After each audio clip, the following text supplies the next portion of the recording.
Welcome to the Crime for Sleep channel. Let me know where you're watching from and what time it is. And don't forget to like, comment, and subscribe. Story 1. I remember the first time I laid eyes on the Harrington estate. It was early October, the kind of autumn day where the air feels like chilled silk against your skin. The grand Victorian mansion stood at the end of a winding gravel path, its weathered facade telling stories of forgotten elegance. As the lead investigator for cold cases in our small county office, I'd seen many abandoned properties, but something about this one lingered in my consciousness like a half-remembered dream. The new owners, the Mercers, had purchased the property at auction, excited to restore it to its former glory. They'd been renovating for just under a week when they called our office. Their voices trembled over the phone line, not with fear, not exactly. More like the disquiet that comes when something ordinary suddenly reveals itself to be profoundly wrong. "There are maps," Mrs. Mercer had said, "drawn on the walls behind the old wallpaper, so many maps." I parked my car in the circular driveway, gravel crunching softly beneath the tires. The sound reminded me of footsteps, as if the property itself was approaching me rather than the other way around. The autumn breeze carried the scent of damp earth and decaying leaves, nature reclaiming what was once manicured and controlled. Thomas Mercer met me at the front door, a tall man with steady hands that nonetheless couldn't seem to stop adjusting his glasses. "Detective Carroll," he said, extending his hand. "Thank you for coming. I know it must sound unusual." "Unusual is part of the job description," I replied, my notebook already in hand. I'd brought my camera too, though something told me photographs wouldn't capture whatever waited inside. The foyer of the Harrington estate was grand even in its decay. A crystal chandelier hung precariously, its once brilliant facets now dulled with decades of dust. The marble floor, cracked in places, still managed to echo our footsteps with aristocratic resonance. "It's this way," Thomas said, leading me up a mahogany staircase, in what we think was once the master bedroom. The room was spacious, with tall windows that would have once framed the estate's gardens. Now they looked out onto overgrown wilderness. The workers had stripped away most of the faded blue wallpaper, revealing the plaster beneath, and on that plaster were the maps. Intricate, detailed drawings covered nearly every inch of exposed wall. Rendered in what appeared to be charcoal or very dark ink, they depicted streets, buildings, parks. I approached slowly, the floorboards sighing beneath my weight. "This is Oakwood Avenue," I murmured, recognizing the main street of our town. The rendering was precise, architecturally accurate, and this is the courthouse. "Yes," Thomas nodded, his voice lowered as if we were in a library or church. "But look closer at this section." He directed me to a portion of wall where the map showed a residential neighborhood. I leaned in, the scent of old plaster filling my nostrils. There, drawn with the same meticulous attention to detail, was the Mercers' current home, the home they had lived in for the past 15 years. "This house wasn't built until 1998, Sarah Mercer said from the doorway, her arms wrapped around herself despite the room not being particularly cold. "The previous owner of this estate, Elias Harrington, died in 1972. I felt a slight prickling at the back of my neck. "Are you certain this is your house?" Thomas nodded. Same layout, same unusual bay window in the living room. Even the Japanese maple we planted in the front yard 10 years ago is there. I stepped back, taking in more of the map. The precision was unnerving. Street names, building dimensions, even the bench at the bus stop outside the Mercers' neighborhood was faithfully represented. "There's more," Sarah said, her voice barely above a whisper. She crossed the room to where a section of wallpaper still clung to the wall. With gloved hands, she carefully peeled it back. Beneath was another map, this one showing the interior of what I now recognized as the Mercer's house. Each room was labeled with clinical precision. Master bedroom, Thomas's office, guest room rarely used. But there was something else. Rooms that, according to the Mercers, didn't exist in their home. A basement office, a hidden room behind the pantry, a narrow staircase leading to an attic space that their house plans didn't include. "We've lived there for 15 years, Thomas said, his academic composure beginning to fray. "We would know if these rooms existed." I took photographs, the camera's flash momentarily brightening the dim room. The maps seemed to absorb the light rather than reflect it. "Did the previous owners leave any records, journals, letters?" I asked, my pen hovering over my notebook. Sarah shook her head. "The estate's been empty for decades. Elias Harrington had no heirs. Everything went to the state, then to auction." I made a note to check county records. "And you've never met anyone named Harrington before? No connection to the family?" They both confirmed they hadn't, their eyes continually drawn back to the maps as if magnetized. As we talked, I noticed something that made my skin tight. In one corner of the room, partially hidden by a dusty armoire, was another map. This one showed the very room we were standing in. And there, rendered in the same precise strokes, were 3 figures, standing exactly where we were standing now. I approached the drawing slowly, as if it might somehow change or disappear if observed too directly. The figures were detailed enough to be recognizable. A tall man with glasses, a woman with her arms crossed, and a third figure holding what appeared to be a notebook. "When did you first uncover this section?" I asked, my voice sounding distant to my own ears. We didn't," Thomas replied.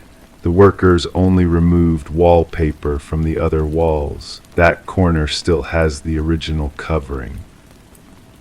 Yet there it was, a map of the present moment, drawn decades ago. In the days that followed, we discovered more. County records showed that Elias Harrington had been a cartographer by trade, but had abandoned his profession after returning from the Second World War.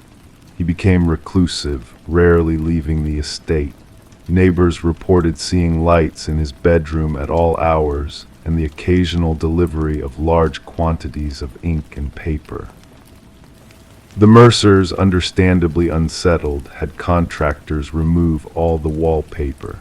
The maps covered every wall of the master bedroom, streets that didn't exist when Harrington was alive, buildings that weren't constructed until decades after his death, and most disturbingly, interiors of homes belonging to people who had no connection to him. Including one final map found behind the bedroom door, a detailed rendering of my own apartment, with a drawer in my desk slightly open, revealing a case file I had brought home just last week. The Mercers sold the property shortly after. The new owners, unaware of its strange history, demolished the structure to build a modern home. The maps were destroyed, their impossible knowledge reduced to rubble and dust. But sometimes, late at night, I find myself staring at my apartment walls, wondering what secrets they might hold behind their painted surfaces.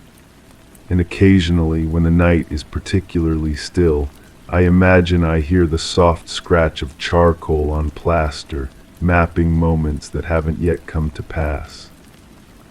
The Harrington case remains officially unsolved. I keep the photographs in a locked drawer, though I rarely look at them now. Some mysteries I've come to believe are like those maps. They extend beyond the boundaries we've drawn around what we think is possible. And some spaces in our understanding, like those rooms in the Mercer's house, might exist without our knowledge, hidden passages in reality that only certain eyes can see. Story 2, I remember the quiet that settled over Millfield that autumn, a peculiar stillness that seemed to hover between the falling leaves and empty sidewalks. The kind of quiet that makes you listen more carefully, that makes you notice things you'd otherwise miss. It was during this silence that I first heard about Rachel Winters and the stranger who knew too much. The case file landed on my desk on a Tuesday morning, a thin manila folder, unremarkable except for the single word written across the tab, visitor. Inside was a statement, handwritten in a hurried script that slanted sharply to the right, as if the writer couldn't get the words down fast enough. I can still feel the weight of that paper between my fingers, the slight texture of the cheap department-issued notepaper. The overhead fluorescent light in my office hummed softly, casting a pale glow that made the ink appear faded before its time. Rachel Winters, 34, kindergarten teacher at Millfield Elementary, lives alone in a small craftsman on Oakwood Drive. No criminal record, no history of mental illness, no known enemies. I read her statement 3 times before reaching for my phone. Ms. Winters, Detective Harmon from Millfield PD, I'd like to discuss your report. Her voice was measured when she answered, controlled in a way that suggested she was working hard to keep it that way. I've been waiting for your call. We arranged to meet at a coffee shop downtown, Neutral Ground. When I arrived, she was already seated in a corner booth, a steaming mug clutched between her hands, though she wasn't drinking from it, just holding it as if drawing comfort from its warmth. Rachel had the kind of face that wouldn't stand out in a crowd, pleasant, unremarkable features framed by shoulder-length brown hair. But her eyes gave her away, darting occasionally to the door, to the windows, checking and rechecking every new customer who entered. Thank you for meeting me, I said, sliding into the booth across from her. The vinyl seat creaked softly beneath my weight. Can you tell me again, in your own words, what happened at Wilson's grocery last Thursday? She took a deep breath, her fingers tightening around her mug. I was in the produce section selecting apples. Her voice was quiet, forcing me to lean in slightly. Granny Smith. I always buy Granny Smith on Thursdays. My mother used to make apple pie every Friday when I was a child, and I've kept the tradition. A tiny detail, seemingly irrelevant, but I wrote it down anyway. In my experience, it's often these small patterns of everyday life that hold the key. He approached from behind me. I didn't hear him coming, just suddenly felt someone standing there. When I turned around, he smiled like we were old friends. Can you describe him? I asked. Average height, clean-shaven, brown hair neatly combed. Wearing a blue button-down shirt and khakis, he looked ordinary, like someone's accountant or maybe a high school teacher. And you're certain you'd never seen him before? She shook her head slowly. I thought that at first, that maybe he was a parent of one of my students, but then he started talking. The ceiling fan above us rotated lazily, creating a soft, rhythmic whoosh that underscored her words. A barista called out an order in the background. Outside, a car honked once, the sound muffled through the glass. He said, "Rachel, it's so good to run into you. How's your sister doing in Phoenix? Still having trouble with that leaky roof?" And then he laughed and said, "I bet you still sleep with your bedroom window cracked open, even in winter. Old habits die hard." I felt a slight chill despite the coffee shop's warmth. Your sister lives in Phoenix. Yes, and her roof was damaged in a storm last month, and I do sleep with my window cracked open. Always have since I was a child. She paused, wrapping her hands more tightly around her mug. But I never post about those things online. I barely use social media, and I've never mentioned my sleeping habits to anyone in town. What happened next? I asked him who he was. I remember feeling, not scared yet, just confused. He smiled, this bland, pleasant smile, and said, "You know me, Rachel. I know all about the scar on your right knee from when you fell off your bike at 10. I know about the dream you have, the recurring one where you're trying to scream but can't. I know you sing to yourself when you think no one can hear." She stopped speaking, her gaze dropping to her untouched coffee. "And what did you say?" I prompted gently. I asked him again who he was, how he knew these things. That's when he leaned in close, too close, and whispered, "I've been living with you all along." The air in the coffee shop suddenly felt thicker, harder to breathe. In the corner, a group of college students laughed at something, the sound jarring against Rachel's quiet fear. "Did he threaten you directly?" "No, that's what makes it so. I don't even know the word." He just smiled again, patted my arm like we were old friends, and walked away. Said he'd see me at home. I've investigated many stalking cases over my 15 years with the department. Usually there's some connection, an ex-partner, a rejected suitor, a disgruntled colleague. But Rachel couldn't identify any link to this man. According to her, he was a complete stranger.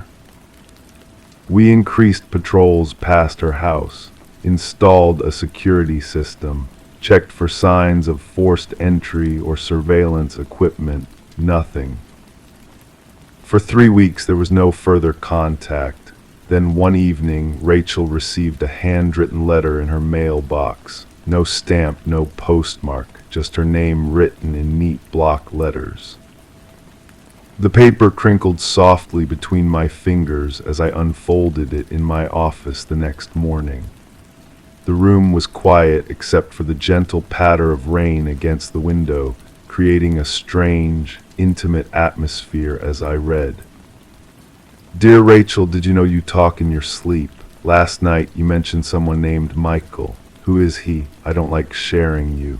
The blue sweater you wore yesterday brings out your eyes. You should wear it more often. I'll be watching."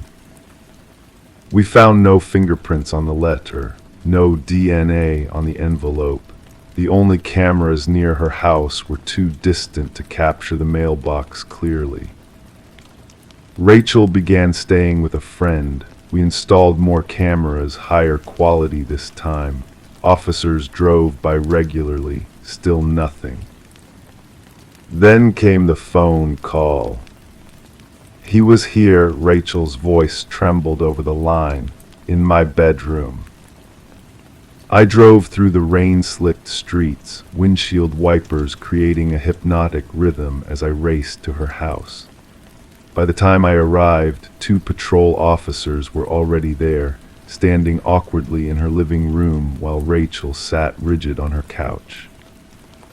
"Show me," I said. She led me to her bedroom. Nothing seemed disturbed at first glance, bed made, closet closed, curtains drawn, but then she pointed to her pillow. Resting in the center was a single Granny Smith apple, polished to a perfect shine. "It wasn't here when I left this morning," she whispered, "and I've been staying at Jen's place for the past 3 nights." I had the apple bagged for evidence, knowing already we'd find nothing. The security system showed no signs of entry, no alarms triggered, no doors or windows opened. Days stretched into weeks. Rachel moved 3 times. The letters continued to find her. Small items disappeared from her home, a hairbrush, a coffee mug, a childhood photograph. Other items appeared, flowers on her kitchen table, a book open to specific passages on her nightstand, once a still warm cup of tea. We set traps, surveillance, had officers stay in her home. Nothing. It was as if her visitor could walk through walls, could predict our every move. One evening I sat in my office reviewing the case file again, the desk lamp casting long shadows across the room. The clock on the wall ticked softly, marking time that seemed to be running out. Outside my window, the streetlights flickered on one by one as dusk settled over Millfield.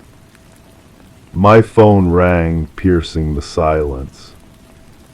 Detective Harmon, Rachel's voice was different, calm in a way that immediately set me on edge. I figured it out. Figured what out? I asked, already reaching for my keys.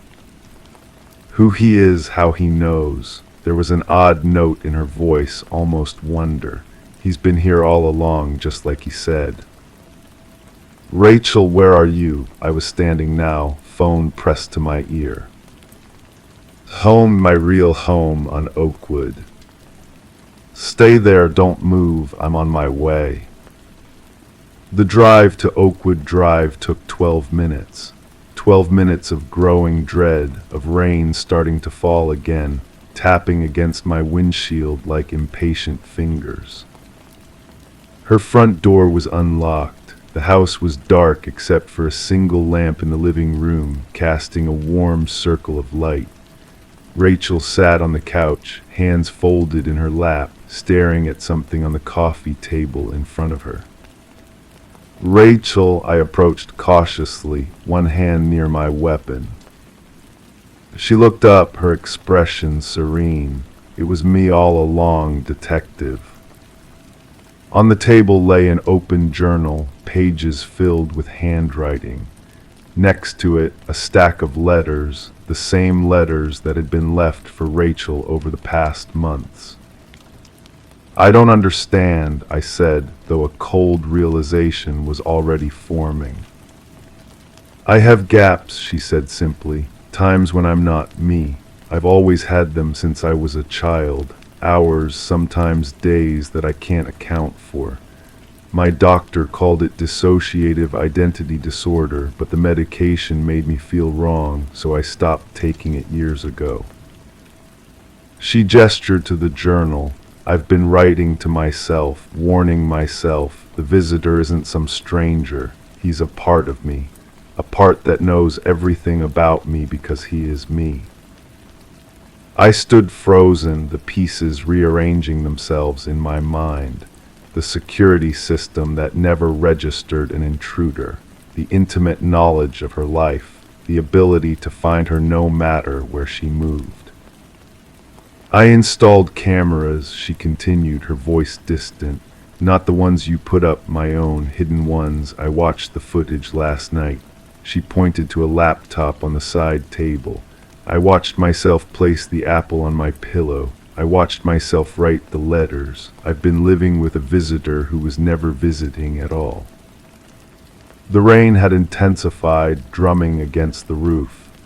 In the dim light, Rachel's face seemed to shift slightly, subtle changes in her expression coming and going like shadows. Are you Rachel right now? I asked carefully. She smiled, a different smile than I'd seen before, confident, almost playful. Sometimes, she said, but not always. I never closed the case officially. In my report, I wrote that the stalker had never been identified, that the victim had relocated to another state. In a way, that was true. Rachel did move away to a specialized treatment facility where she could get the help she needed.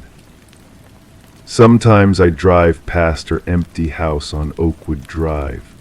In the gathering dusk, with shadows pooling on the porch, I can almost imagine someone watching from behind the curtains, a visitor who was there all along, hiding in plain sight. I keep her journal in my desk drawer. On quiet nights when the office is empty and the only sound is the gentle hum of the fluorescent lights, I find myself reading it again, wondering about the strangers we carry within ourselves and how well we ever truly know our own minds. The most haunting mysteries I've learned aren't always about who might be watching us. Sometimes they're about who might be watching from within. Story 3. I remember the first time I walked into the Farley house on Midlothian Drive. The autumn light filtered through dust-speckled windows, casting long shadows across hardwood floors that creaked beneath my feet with each careful step. As a detective with 20 years on the force, I developed what some might call a sixth sense, an ability to feel when something wasn't quite right. The Farley house felt discordant, not immediately threatening, but like an instrument slightly out of tune. Previous owners moved out after just 4 months, Officer Reynolds murmured beside me, his voice barely disturbing the heavy silence. The new family, the Clarks, have been here 7 weeks, started hearing things 3 weeks ago. I nodded slowly, letting my fingers trail along the wallpaper in the hallway, a faded floral pattern, slightly discolored in patches where pictures once hung. The house was a modest 3-bedroom craftsman, built in the 1940s, the kind that real estate agents enthusiastically describe as having good bones and character. The Clarks had gotten it for a steal, which should have been their first warning. "Show me the room," I said. Reynolds led me up narrow stairs that announced each footfall with a soft groan.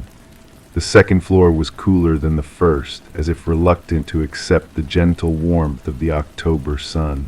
3 doors lined a short hallway, master bedroom on the left, bathroom straight ahead, and to the right the smallest bedroom. This was the one. This was where the voices spoke. "Mrs. Clark says it starts around 11:15 each night," Reynolds explained, standing at the threshold as if unwilling to step inside. "Lasts anywhere from 10 minutes to nearly an hour." The room itself was unremarkable, perhaps 10 by 12 feet, pale blue walls, a small window overlooking the backyard. The Clarks had been using it as a home office. A desk sat in one corner, a bookshelf against the far wall, nothing that suggested anything sinister. I moved to the center of the room and closed my eyes, trying to feel what a family might feel here late at night, when shadows deepen and the mind becomes more susceptible to suggestion. The house settled around me with small pops and creaks, normal sounds for an aging structure, yet somehow deliberate in their rhythm. "What exactly do they hear?" I asked, eyes still closed. "Conversations," Reynolds said, muffled at first, like hearing neighbors through a wall, but then he hesitated, consulting his notepad. "Mrs. Clark says the voices began using their names, discussing things about their day that no one else would know." I opened my eyes and studied the walls more carefully. Recently painted, but not professionally, I could see the amateur brush strokes, small drips that had dried unnoticed in corners. "Did they record any of these episodes?" Reynolds nodded. "On their phone. Quality isn't great, but you can hear it clearly enough. Here." He handed me his department-issued tablet, a recording already queued up. I pressed play and held it close to my ear. At first, nothing but the ambient sounds of a house at night. Then, gradually, voices emerged from the static, indistinct at first, but growing clearer. A man and a woman, their conversation mundane yet unnervingly intimate. "Emma left her science project until the last minute again. Daniel said the mortgage payment cleared. Should check on that leak in the guest bathroom before it gets worse." The voices were distant but unmistakable. I felt the small hairs on my arms rise. Emma was the Clarks' 12-year-old daughter. Daniel was Mr. Clark.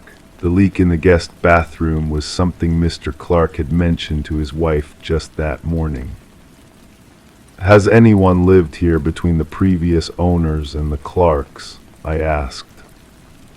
Number House was empty for nearly 8 months. I nodded slowly, moving toward the walls, running my fingertips along the surface. Something about the paint job bothered me. In certain places, it seemed thicker, applied more heavily. Get me a stud finder and a utility knife, I said. While Reynolds went to fetch the tools from my car, I continued my examination, pressing my ear against different sections of the wall. In the northwest corner, the drywall sounded different, more hollow, somehow. When Reynolds returned, I marked a small section and carefully cut into the wall. The blade met resistance, then broke through. Behind the fresh drywall was another layer, and sandwiched between them something unexpected: foam acoustic panels, the kind used in recording studios. Help me open this up more, I instructed. Together we cut a larger section, revealing an elaborate setup hidden within the walls: miniature microphones, speakers, and a small digital recording device. The technology was sophisticated but not military grade, easily available to civilians with the right knowledge and motivation. My God, Reynolds whispered, what is all this? I extracted the digital recorder carefully, preserving any fingerprints that might remain. Someone's been listening, I said quietly, and not just listening, recording, splicing, and playing back. The revelation unfolded gradually over the following days. Forensic analysis revealed the fingerprints of Martin Weiss, a previous owner who had sold the house to the family before the Clarks. Further investigation uncovered that Weiss had been an audio engineer before being laid off 2 years earlier. He had installed the elaborate system during renovations, creating what amounted to an audio surveillance network throughout the house.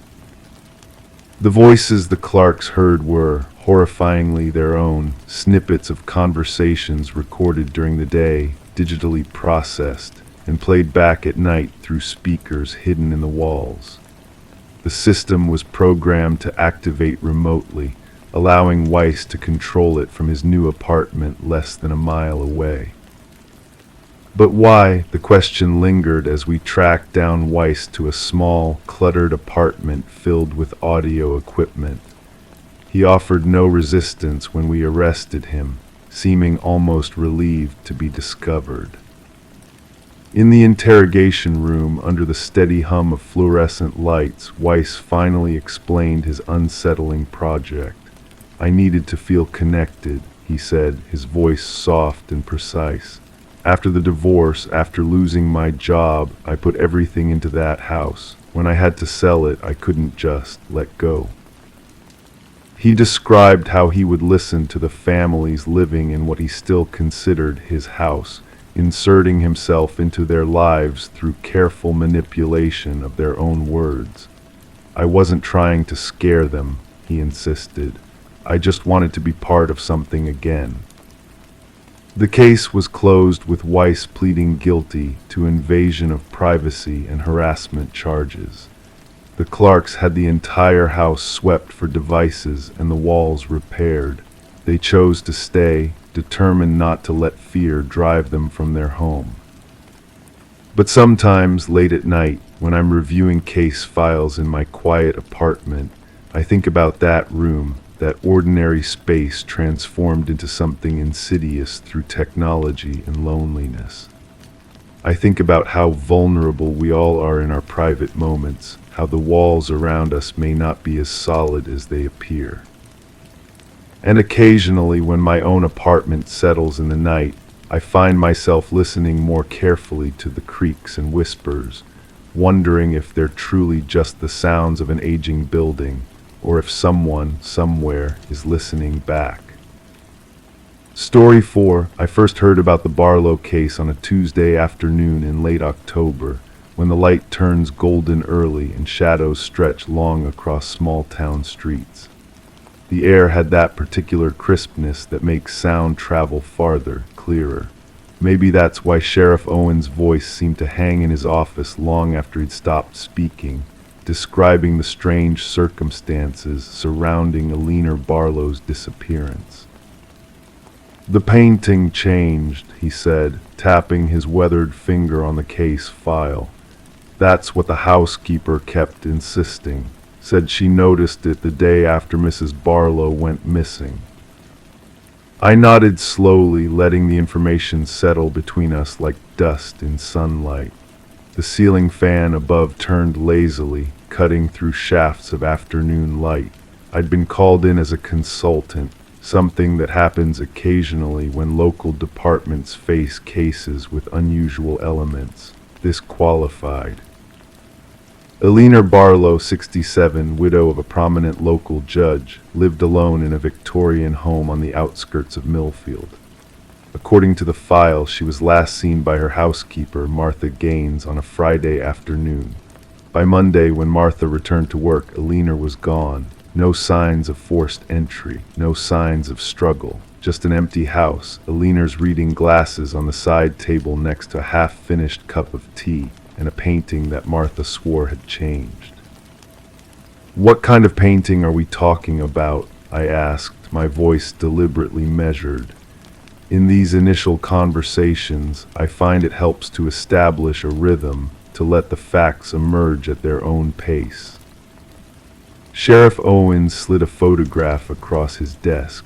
It showed a landscape, a serene lake surrounded by tall pines, mountains rising in the background, dawn light spilling across the water's surface. "It's been in the Barlow family for generations," he explained, the leather of his chair creaking as he leaned back. "Painted by some European artist back in the 1880s. According to Martha, there was suddenly a figure in it, a man standing at the water's edge.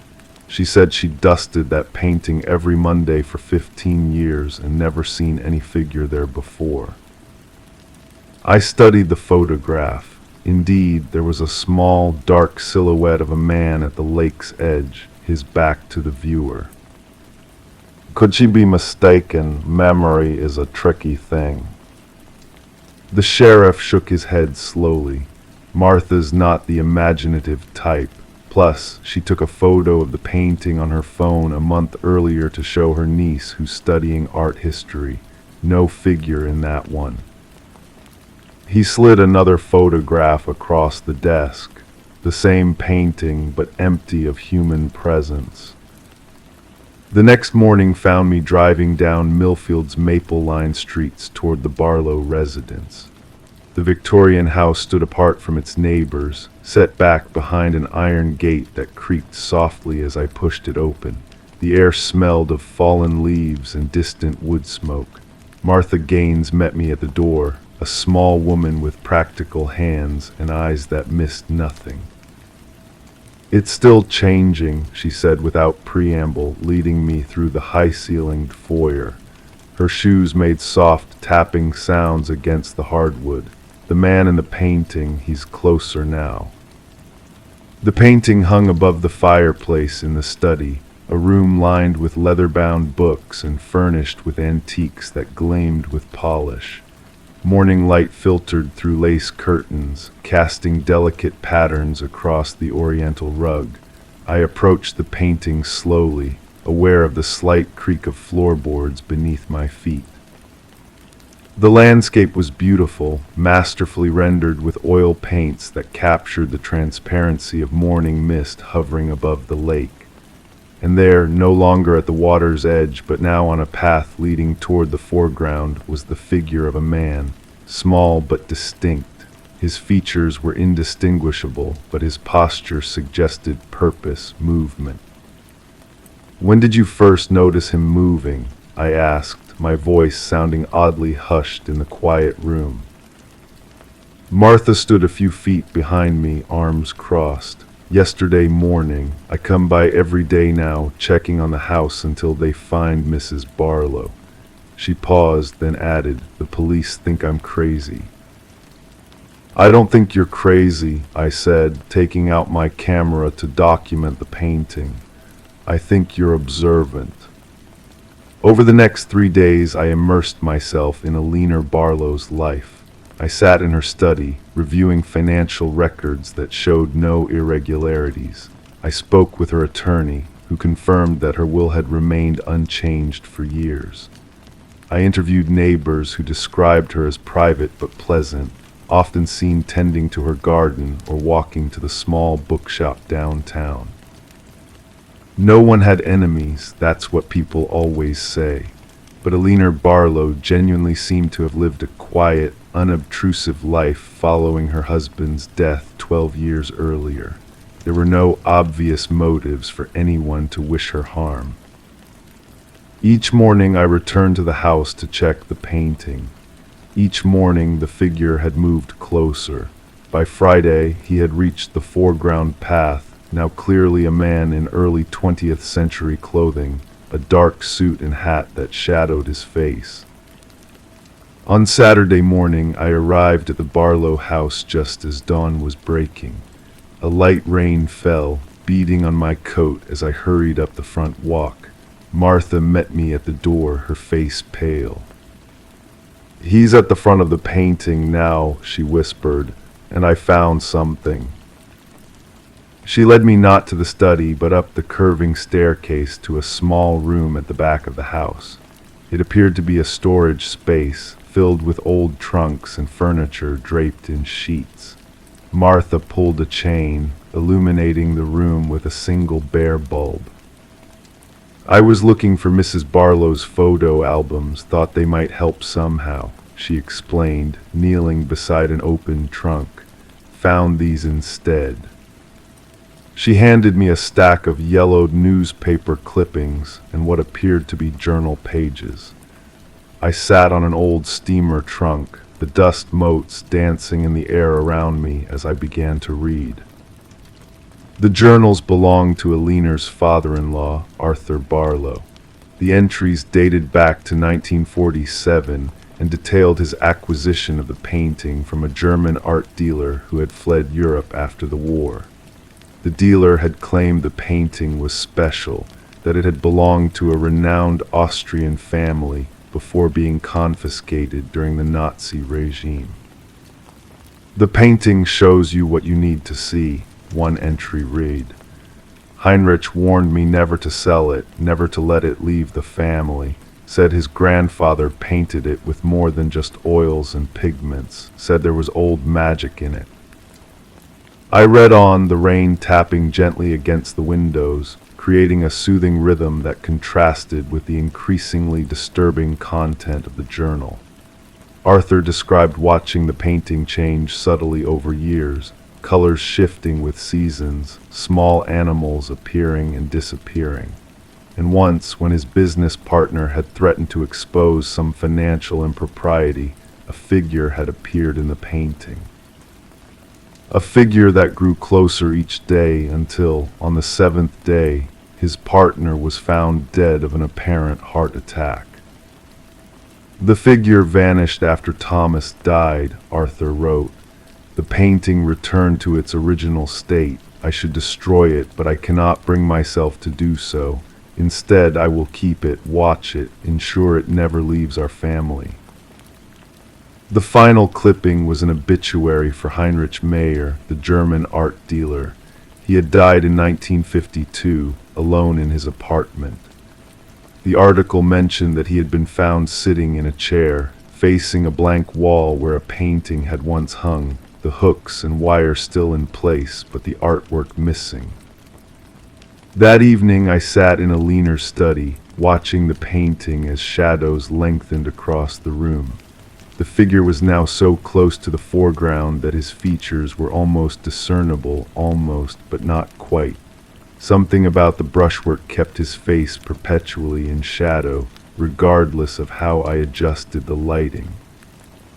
A soft sound made me turn. Martha stood in the doorway, a cup of tea in her hands. "Thought you might want this," she said, placing it on the desk beside me. "Thank you," I gestured to the chair opposite. Martha, did Alina ever mention anything unusual about the painting? She settled into the chair, smoothing her skirt, not directly, but sometimes I'd catch her talking to it, especially after her stroke last year. She'd sit right where you are now, having conversations like there was someone else in the room. Did you ever hear what she said? Martha was quiet for a moment, her eyes on the painting. Once, I was dusting in the hallway and I heard her say, "You can have me when it's time, but only when it's time." I thought she was on the phone. The implications hung in the air between us, unspoken but understood. I thanked Martha and sent her home, promising to lock up. When she was gone, I turned back to the painting, studying it in the fading light. "What did you do to Alina?" I asked aloud, feeling slightly foolish but compelled nonetheless. The house answered with the ordinary sounds of an old structure settling, the subtle creaks and sighs that seem amplified in the quiet hours. I continued my vigil as darkness fell completely, turning on only the small desk lamp that cast a warm circle of light in the otherwise shadowed room. I must have dozed off because when I opened my eyes, moonlight was streaming through the windows. I sat up slowly, my neck stiff from the awkward position. My eyes went immediately to the painting. The figure was gone. In its place at the very front of the scene was a door, a simple wooden door that seemed to stand alone at the edge of the painted world, opening onto the lake and mountains beyond. A sound behind me, the soft shuffle of slippered feet on hardwood, made me turn. Alina Barlow stood in the doorway of her study. She was thin, frailer than in the photographs I'd seen, dressed in a nightgown and robe. Her silver hair was neatly combed, her posture perfect despite her evident age. "You've been looking for me," she said. It wasn't a question. "Yes," I managed to reply, standing slowly. "Are you all right, Mrs. Barlow?" She smiled, a gentle expression that softened the lines of her face. "I'm quite well, better than I've been in some time, actually." She moved into the room with measured steps. "I see you've been studying Arthur's painting." "It's unusual." "Yes," she agreed, her eyes moving to the artwork. "It's been in the family for generations. It shows you things, important things." She paused by the fireplace, lifting a hand toward the painting but not quite touching it. Heinrich said it was a doorway of sorts, a passage between what is and what could be. "Martha has been worried about you," I said, watching her carefully. "Everyone has." Alina nodded. "Dear Martha, so loyal, I should have explained, but I wasn't sure myself until recently." She turned to me fully now. "The painting has been showing me the door for months now, ever since my doctor told me about the aneurysm. Inoperable, he said, could rupture any time." I felt a chill that had nothing to do with the room's temperature. "Mrs. Barlow." "I'm ready now," she continued, as if I hadn't spoken. "I've made all my arrangements. My affairs are in order." She smiled again, looking back at the painting. "And he's shown me the way." "Who has?" I asked, though I feared I knew the answer. "Arthur, my father-in-law." Her voice was calm, certain. "He went through the door 5 years after his wife passed, said he'd wait for me on the other side." I took a step toward her, not sure what I intended to do. Alina raised a hand, stopping me.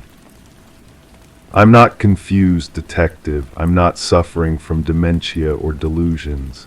The painting has always known when it's time. For generations, it's given Barlows a choice to go quietly on our own terms." As I watched, she moved to stand directly before the painting. In the moonlight, the colors seemed to shift, the door becoming more substantial, more real. "What will happen when you're gone?" I asked, my voice barely above a whisper. "Will there be a body? Should I tell them where to look?" Alina turned her head slightly, her profile silvered by moonlight.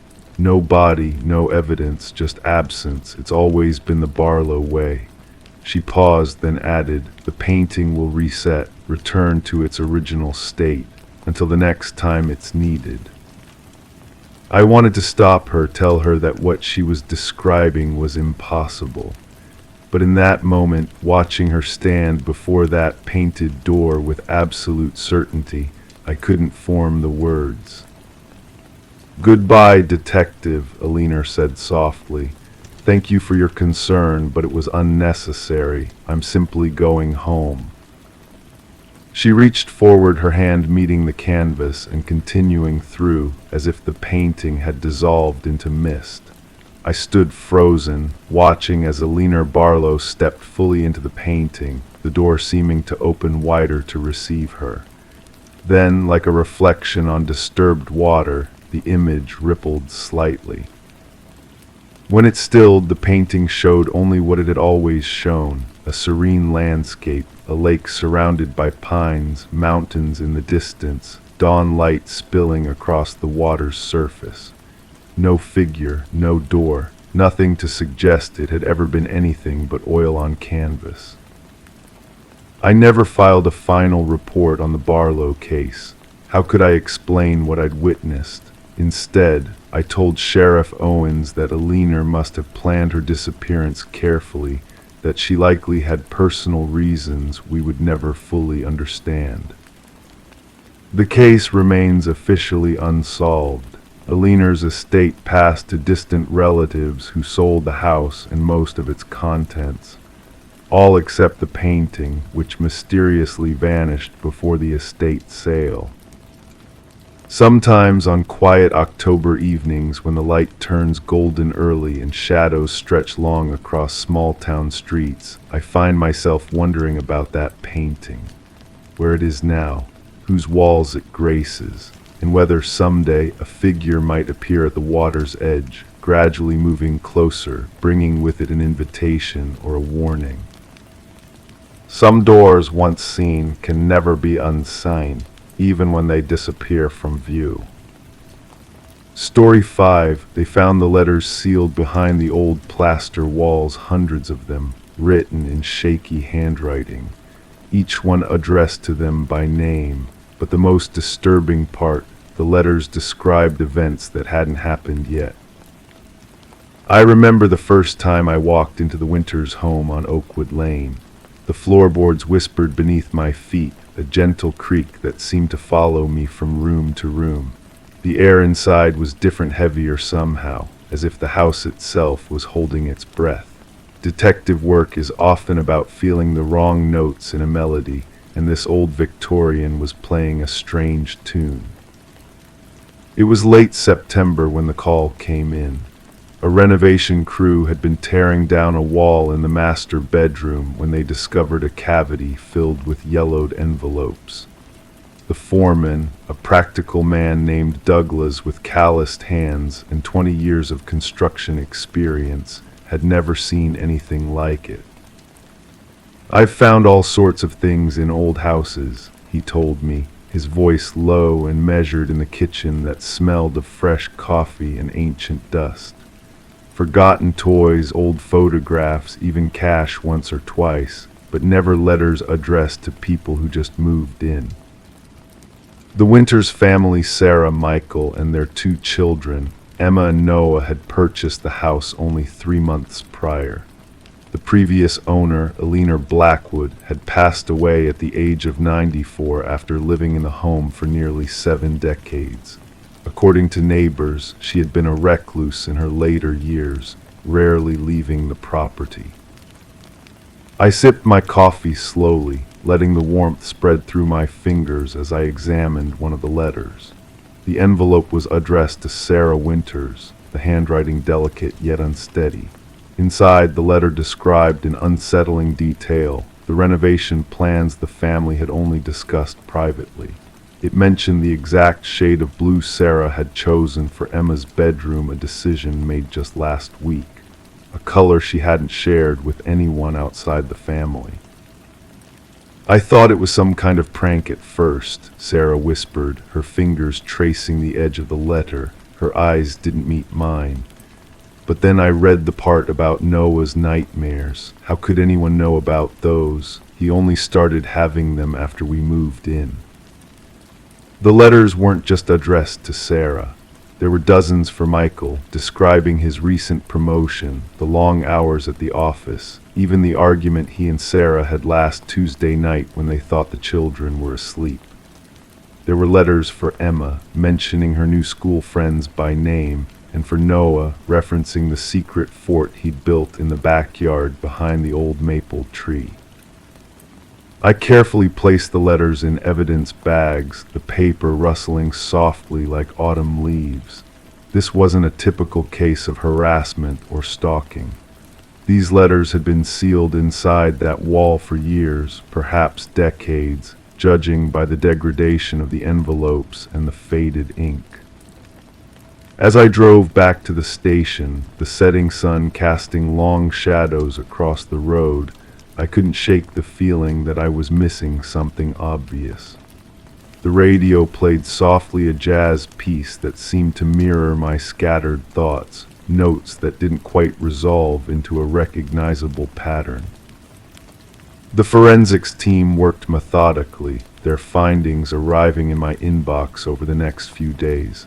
The paper was indeed old, dating back at least 30 years. The ink matched a brand commonly available in the 1980s. Most importantly, handwriting analysis confirmed what I had suspected. The letters were written by Alina Blackwood herself. But how could Alina have known about the Winters family decades before they moved in? How could she describe events that hadn't yet occurred? I found myself returning to the house on Oakwood Lane, drawn back like a moth to flame, searching for something I couldn't name. The basement yielded the first real clue. Behind an old bookshelf, we discovered Alina's journals, dozens of them, dating back to 1953. I spent hours in that dim room, the single bulb casting shadows that seemed to move when I wasn't looking directly at them. The air was cool and damp, with the faint smell of mildew and something else, something like ozone. Alina's early entries were mundane gardening notes, recipes, observations about neighbors long since departed. But in 1962, the entries changed.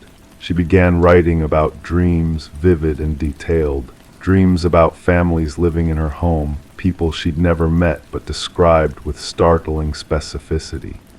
With each passing year, her descriptions became more detailed, more certain. "The woman with copper hair will paint the dining room green," she wrote in 1965. "The man with the scar on his left hand will repair the porch steps poorly." These predictions matched renovations documented in the home's history, families who had lived there between Alina's time and the Winters. I tracked down previous residents, my voice calm and measured during phone calls that often stretched late into the night. Each conversation adding another piece to this impossible puzzle. A family named Cooper had indeed painted the dining room green in 1968.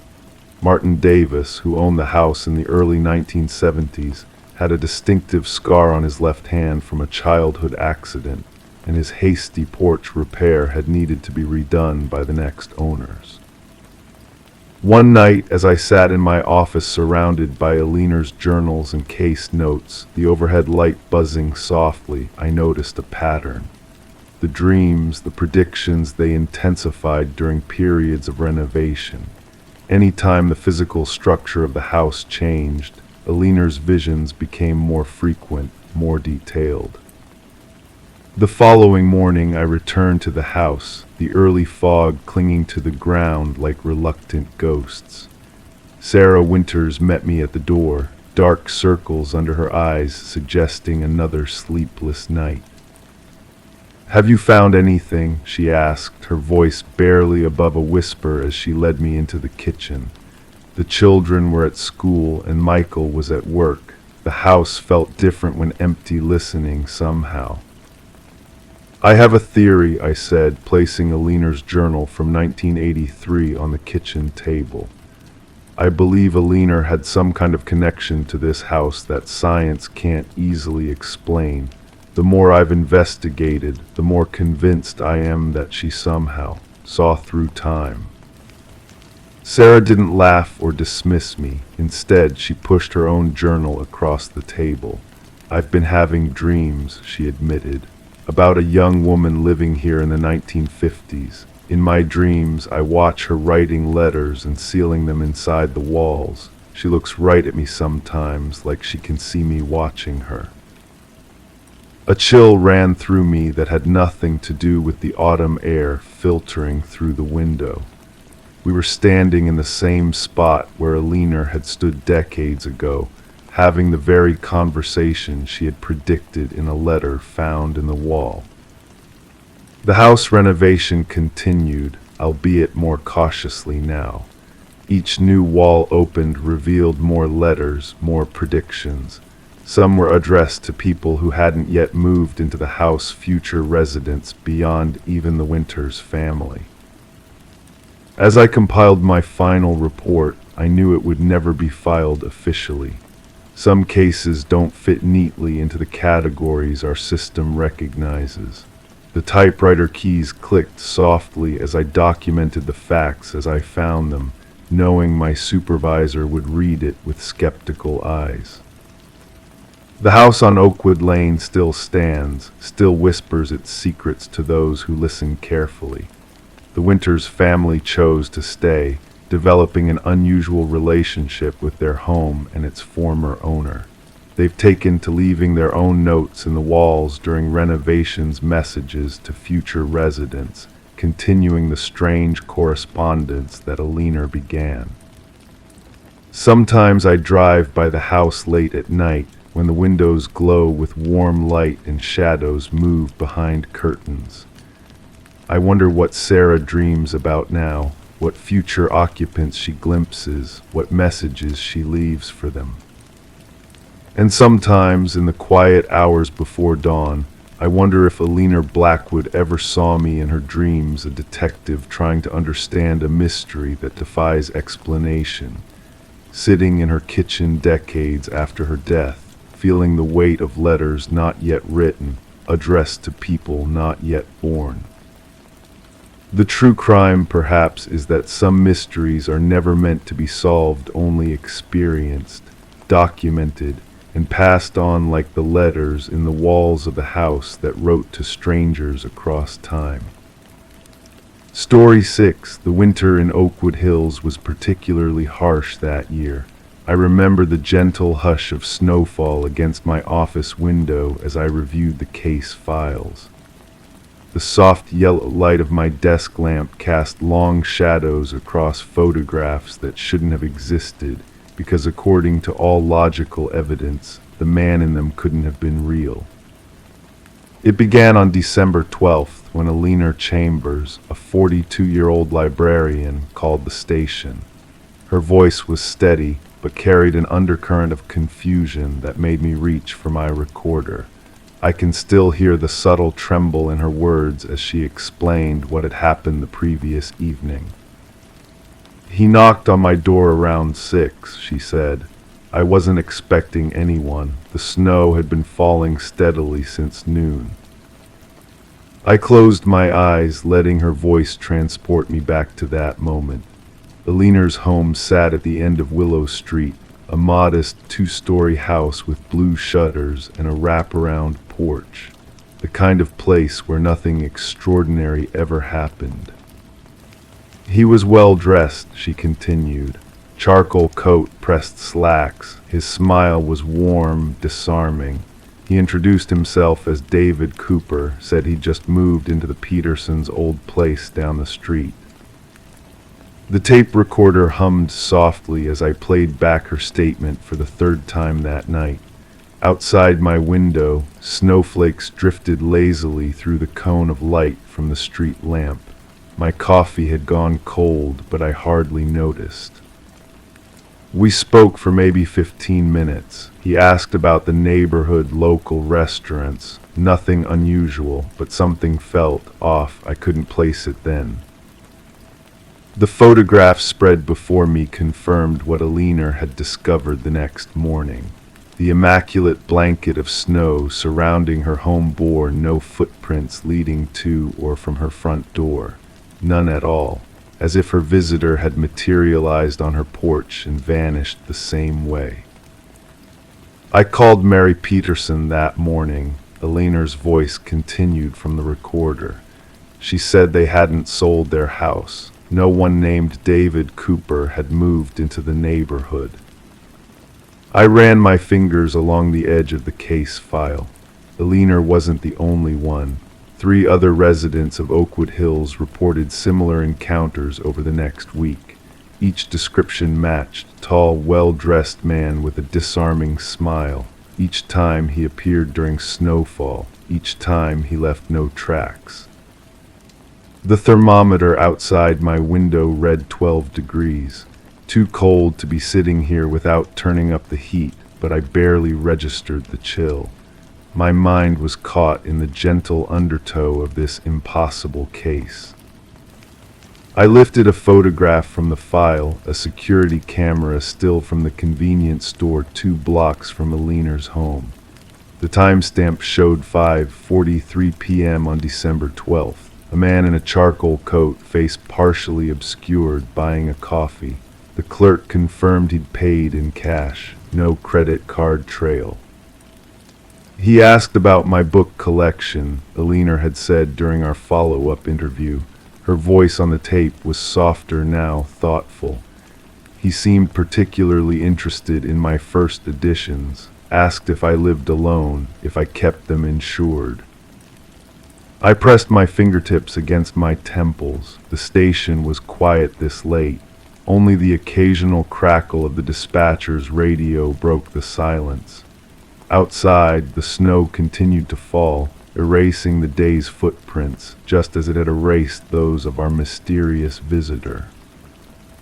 The 3rd visit had been to James Harmon, an elderly widower who lived near the town square. He knew things about me, James had whispered when I interviewed him. Things no stranger should know. Asked about my late wife's jewelry collection. Mentioned the safe behind the painting in my study. I spread out the map of Oakwood Hills, marking each visit with a red pin. No discernible pattern. No connection between the victims except for one thing: each home contained something of value. Alina's rare books, James's wife's jewelry, the Donovan's art collection, Mrs. Winter's antique silver. Yet nothing had been stolen, at least not yet. The clock on my wall ticked softly, nearly midnight. I should go home, but something kept me rooted to my chair. The gentle falling snow outside seemed to whisper answers just beyond my comprehension.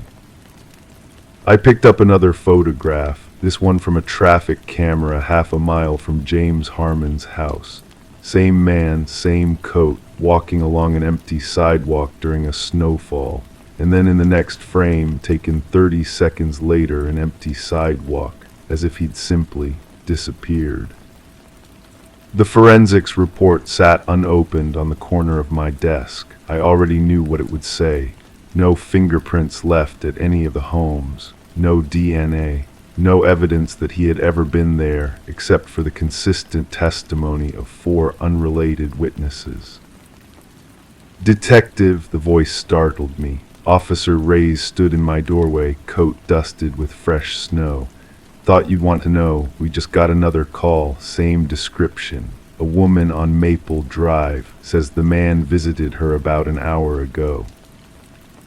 I stood up, reaching for my coat. Any footprints? Reyes shook his head. None. And get this, her security system recorded the entire conversation. But when she played it back for our officers, there's no one there. Just her talking to an empty space. The chill that ran down my spine had nothing to do with the December cold. At the scene, Carol Bennett sat huddled under a blanket, hands wrapped around a mug of tea. Mid-50s, lived alone. Her living room was immaculate, decorated for Christmas with precision that spoke of someone who values order. And there, beside her fireplace, stood a display case containing what appeared to be valuable porcelain figurines. "He knew my name," she said, voice barely above a whisper.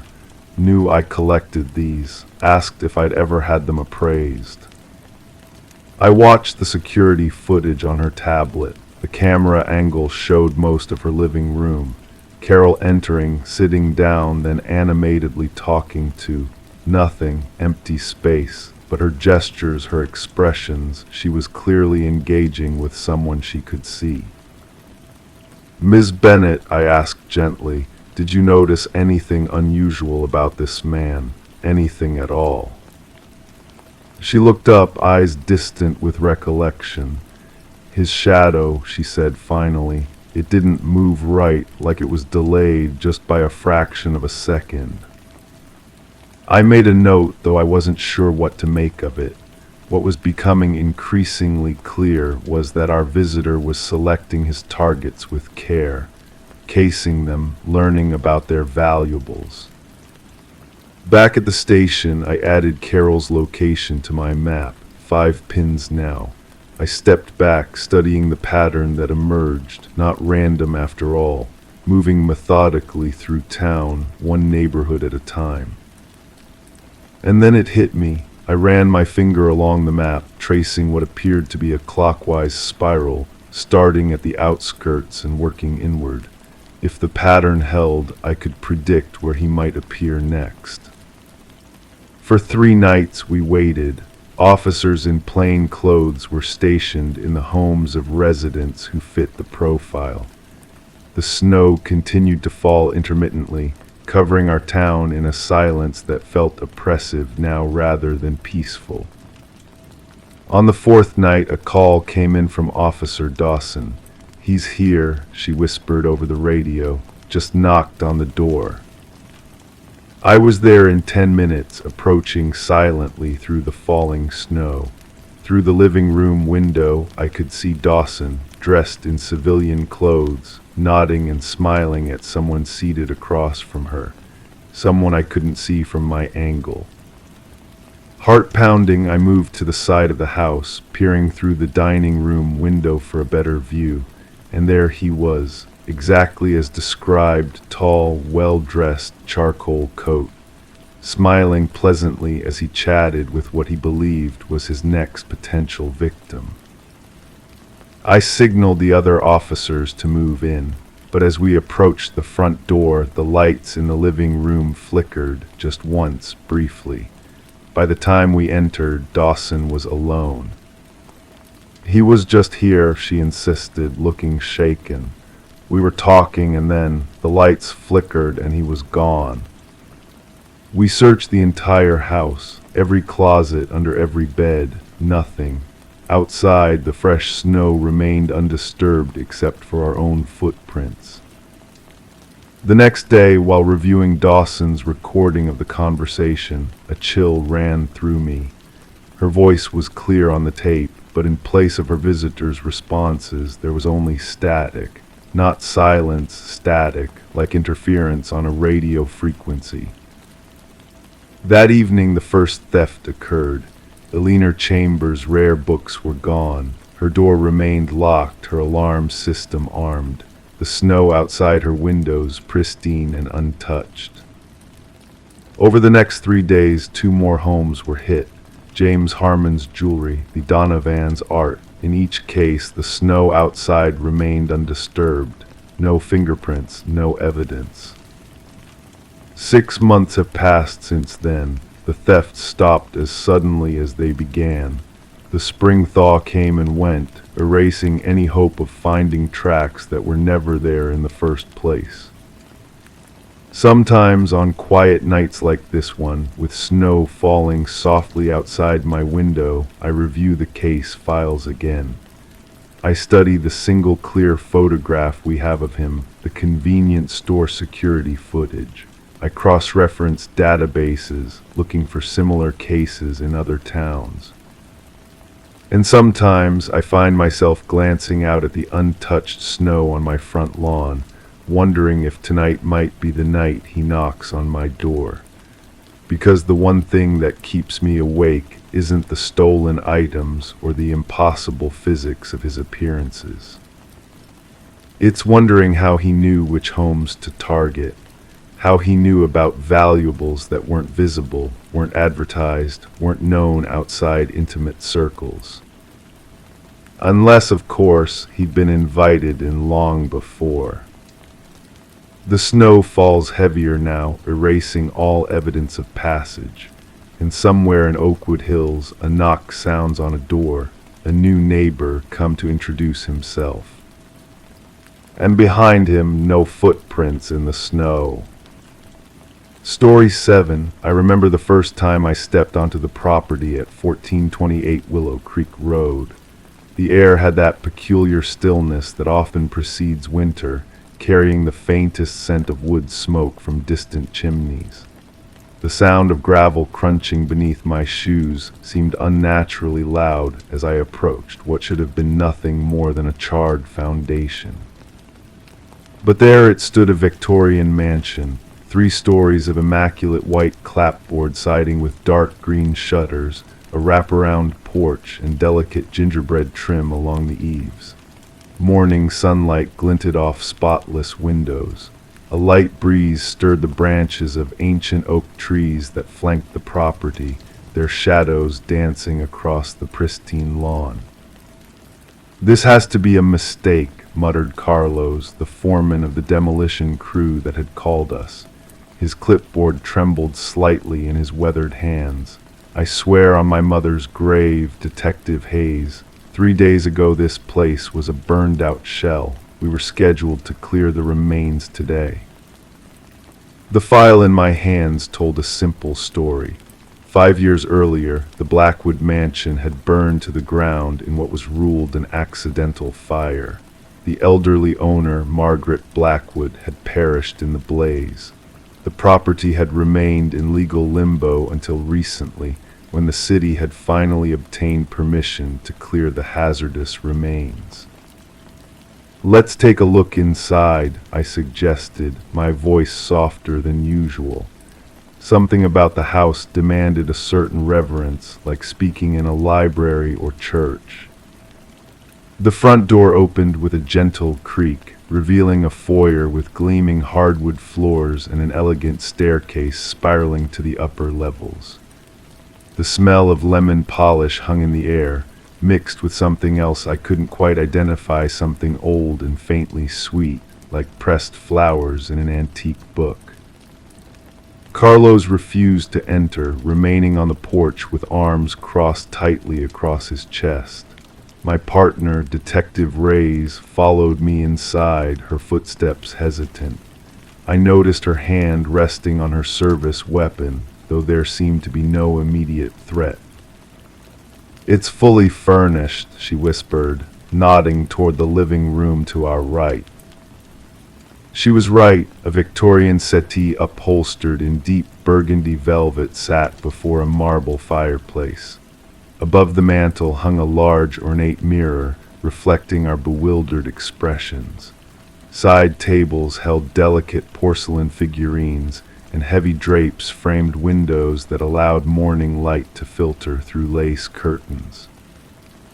But it was the photographs that stopped us in our tracks. Framed in ornate silver, arranged meticulously on the walls and surfaces, were photographs of people I recognized. There was Carlos, the demolition foreman, smiling in what appeared to be a formal portrait, though I knew he'd never posed for such a thing. Beside it, a photo of Detective Reyes in a dress I'd never seen her wear. And there, on the central wall, was a portrait of me, seated in an antique chair, looking directly at the camera with an expression of serene confidence I didn't recognize in myself. "This isn't possible," Reyes murmured, her voice barely audible as she moved closer to examine her own image. I pulled out my phone to document the scene, but the screen remained black despite repeated attempts to power it on. Ray's phone similarly failed, the battery apparently drained. We continued our exploration, moving through rooms that should not exist. The dining room featured a table set for dinner, complete with fine china and crystal glasses. The kitchen contained modern appliances that somehow didn't look out of place among the vintage cabinetry. Everything was immaculate, as though waiting for inhabitants who had stepped out momentarily. As we climbed the staircase to the second floor, I noticed something odd about the wood beneath my fingers. The banister felt warm, almost like skin. I pulled my hand away instinctively, but forced myself to continue upward. The second floor contained 4 bedrooms, each decorated in period-appropriate style, but with subtle modern touches. In one room, children's toys brand new were arranged on a handmade quilt. In another, a laptop sat open on an antique desk, its screen dark. "Detective," called Ray's from down the hall. "You need to see this." I found her in what appeared to be the master bedroom, standing before a wall covered in newspaper clippings and photographs connected by red string, exactly like the investigation boards we used at the precinct. The clippings chronicled the history of the property. The original house had been built in 1887 by Augustus Blackwood, a wealthy businessman with interests in lumber and railroads. Subsequent articles detailed generations of Blackwoods living in the house until the fire 5 years ago that claimed Margaret Blackwood, the last of the line. But there were newer clippings as well, ones that couldn't possibly exist. They detailed events that hadn't happened yet. A newspaper dated 3 weeks in the future announced the groundbreaking of a new development on this very property. Another, dated 2 months ahead, reported a series of unexplained disappearances of construction workers. At the center of this disturbing collage was a faded sepia photograph of a woman in Victorian dress, her face stern but her eyes holding something that made me shiver a knowing look, as though she could see across time into this very moment. Beneath the photograph, written in elegant script on yellowed paper, were the words, "The house remembers, the house rebuilds, the house reclaims." A floorboard creaked behind us, and we both turned sharply. The hallway was empty, but I could have sworn I heard the soft rustle of fabric, like a dress brushing against woodwork. "We should call for backup," Ray's suggested, her voice steady despite the circumstances. I nodded in agreement, though something told me additional officers wouldn't change our understanding of what we were witnessing. As we moved toward the stairs, I noticed the quality of light had changed. What had been morning brightness now had the golden hue of late afternoon. We had been inside for less than an hour, yet the day seemed to have advanced significantly. The staircase, which had led us up easily enough, now seemed steeper and somehow longer on the descent. The wood beneath our feet groaned with each step, not the sound of old timber, but something almost vocal, like a sigh or moan. When we finally reached the foyer, the front door was closed, though I was certain we had left it open. Ray's reached for the handle and turned it, but the door remained firmly shut. "It's locked," she said unnecessarily, giving the heavy wood a solid push. I moved to the nearest window, intending to check if Carlos was still outside, but the glass revealed only darkness, as though night had fallen in the minutes it took us to descend the stairs. No street lights, no stars, just an impenetrable blackness that seemed to press against the panes like a living thing. The lights in the house flickered once, twice, and then steadied, casting a warm glow that should have been comforting but somehow increased my sense of unease. The basement, I suggested. Old houses like this often have cellar doors leading outside. Ray's nodded, and we made our way toward the back of the house, finding a door under the stairs that opened onto a set of descending wooden steps. A switch on the wall illuminated a single bulb that cast long shadows into the darkness below. The basement air was cool and damp, carrying the scent of earth and old stone. Unlike the rest of the house, this space was unfinished, with rough brick walls and a dirt floor in some sections. Our flashlight beams cut through the gloom, revealing stacks of old trunks, broken furniture, and shelves lined with dusty mason jars containing unidentifiable contents. In the center of the room stood an old table, its surface scarred and stained. Atop it lay what appeared to be architectural plans, blueprints of the house itself, but with strange notations in the margins written in a spidery hand. Some appeared to be calculations, others resembled symbols from old alchemical texts I'd seen in museum exhibits. "Look at the date," Reyes said, pointing to the corner of one blueprint. The year listed was 2025, next year. A soft click echoed through the basement, and we turned to see the door at the top of the stairs swing shut. The single bulb flickered and went out, leaving us in darkness broken only by our flashlights. And then we heard it, a soft humming, like a woman singing a lullaby, coming from all around us. The temperature dropped suddenly, my breath fogging in the beam of my flashlight. "We need to leave now," I said, moving toward the stairs. As I reached for the banister, my hand brushed against something solid yet yielding. I directed my light upward and found myself looking into the face of Margaret Blackwood, not the elderly woman who had died in the fire, but the younger version from the sepia photograph upstairs. Her eyes held the same knowing look, her lips curved in a gentle smile. "The house remembers," she whispered, her voice like rustling pages. "The house rebuilds, the house reclaims." And then she was gone, leaving only the lingering scent of smoke in the air. The case of 1428 Willow Creek Road remains officially unsolved. The demolition was rescheduled, then canceled when ownership documents surfaced showing the property had been quietly purchased by a holding company registered in another state. Construction never began on the planned development. Carlos resigned from the demolition company and moved away without leaving a forwarding address. Detective Reyes requested a transfer to another division, declining to discuss her reasons. As for me, I drive past the property occasionally. Sometimes I see only the burned ruins that should be there, but other times, especially in that strange light between dusk and full dark, I glimpse white clapboard siding and green shutters, windows glowing with warm invitation. And sometimes, though I tell myself it's just a trick of light and shadow, I see a figure in an upstairs window, watching and waiting for what I dare not imagine. Because the house remembers, the house rebuilds, the house reclaims.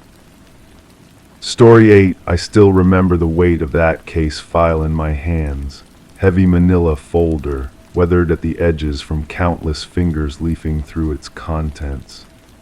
The overhead fluorescent lights in the precinct hummed softly, casting everything in that particular shade of institutional white that makes even the most ordinary objects appear clinical and cold. Outside, Seattle's perpetual rain tapped gently against the windows, a white noise backdrop to my thoughts as I reviewed the details of what would become the strangest case of my 20-year career. It began, as many unusual cases do, with something that seemed barely worth reporting. A woman named Alina Winters, 42, a linguistics professor at the university, had called a non-emergency line about a possible break-in. No items were stolen, nothing was damaged. The only thing out of place was a porcelain doll that kept moving. I remember thinking it was the kind of call that typically gets filed away and forgotten. Probably the wind, or a forgetful homeowner, or perhaps a practical joke by a neighbor or colleague.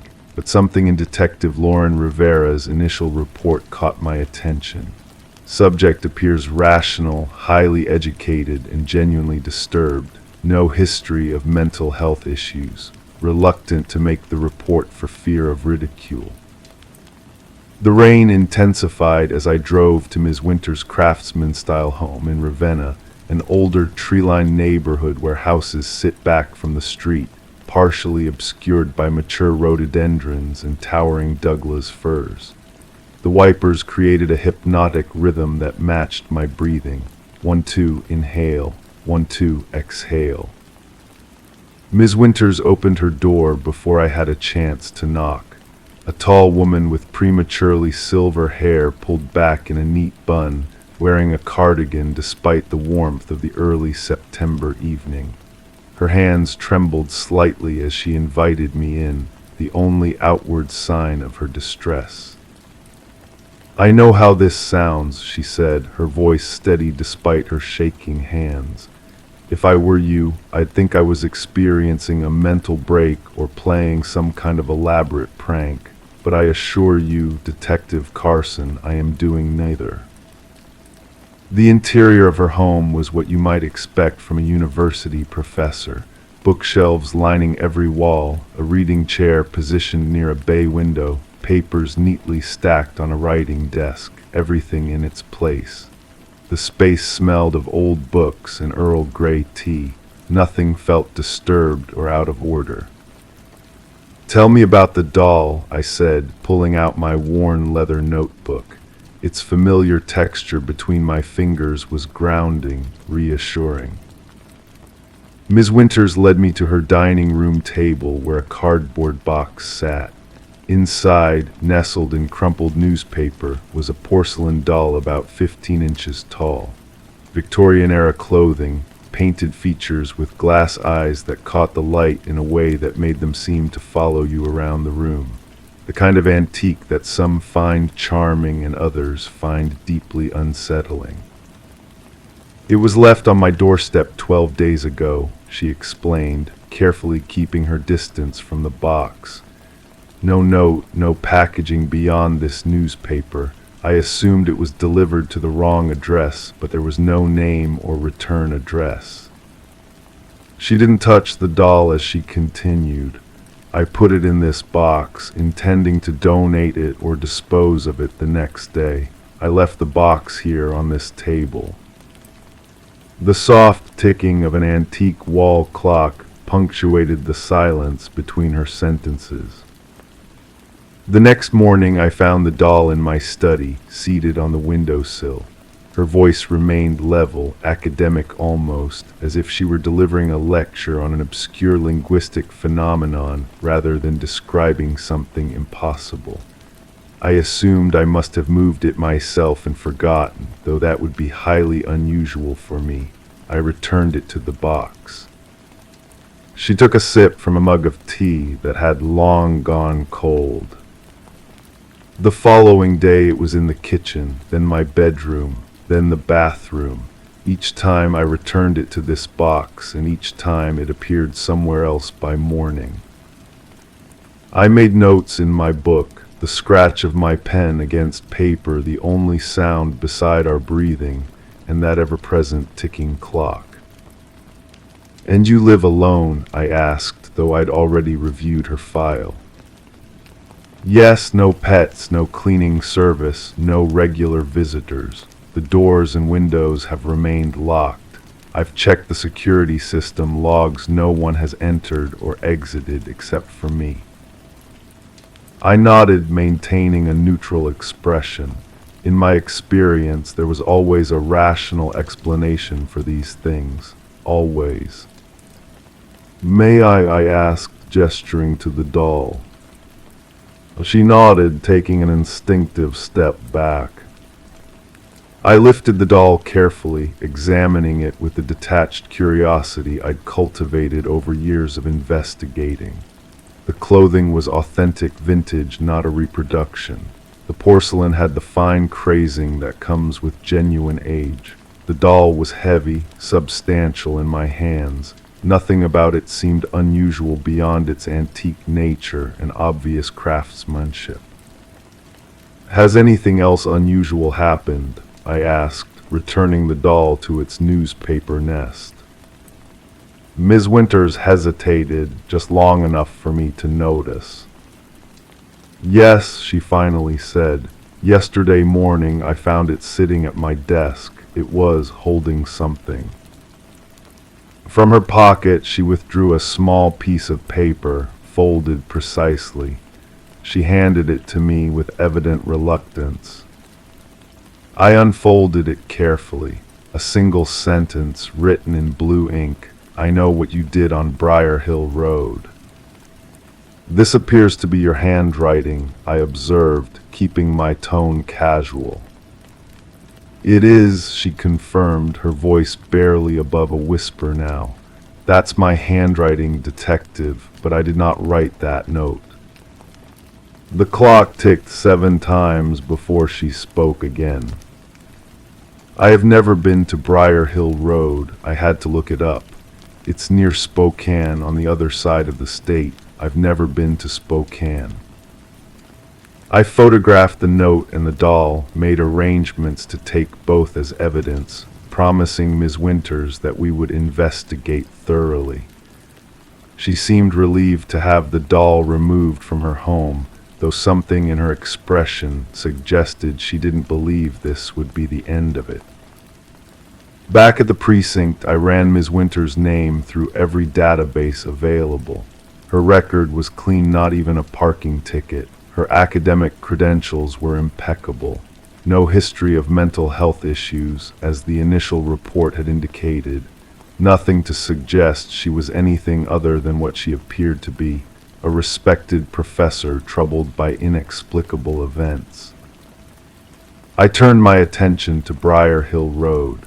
It was, as she had said, a rural route outside Spokane. A search of cases connected to that location yielded one result. 20 years earlier, a family of 4 had disappeared from their home there. The Chambers family, parents and 2 children. The case had gone cold almost immediately. No bodies, no evidence of foul play, no witnesses. They had simply vanished, leaving dinner half prepared on the stove and the television playing to an empty room. What troubled me most was that the case had never made national news. It had barely made local news beyond the initial disappearance. There was no reason Ms. Winters should have any connection to or knowledge of Briar Hill Road or the Chambers family. Unless, of course, she did. I kept the doll in an evidence locker overnight, securely locked and sealed.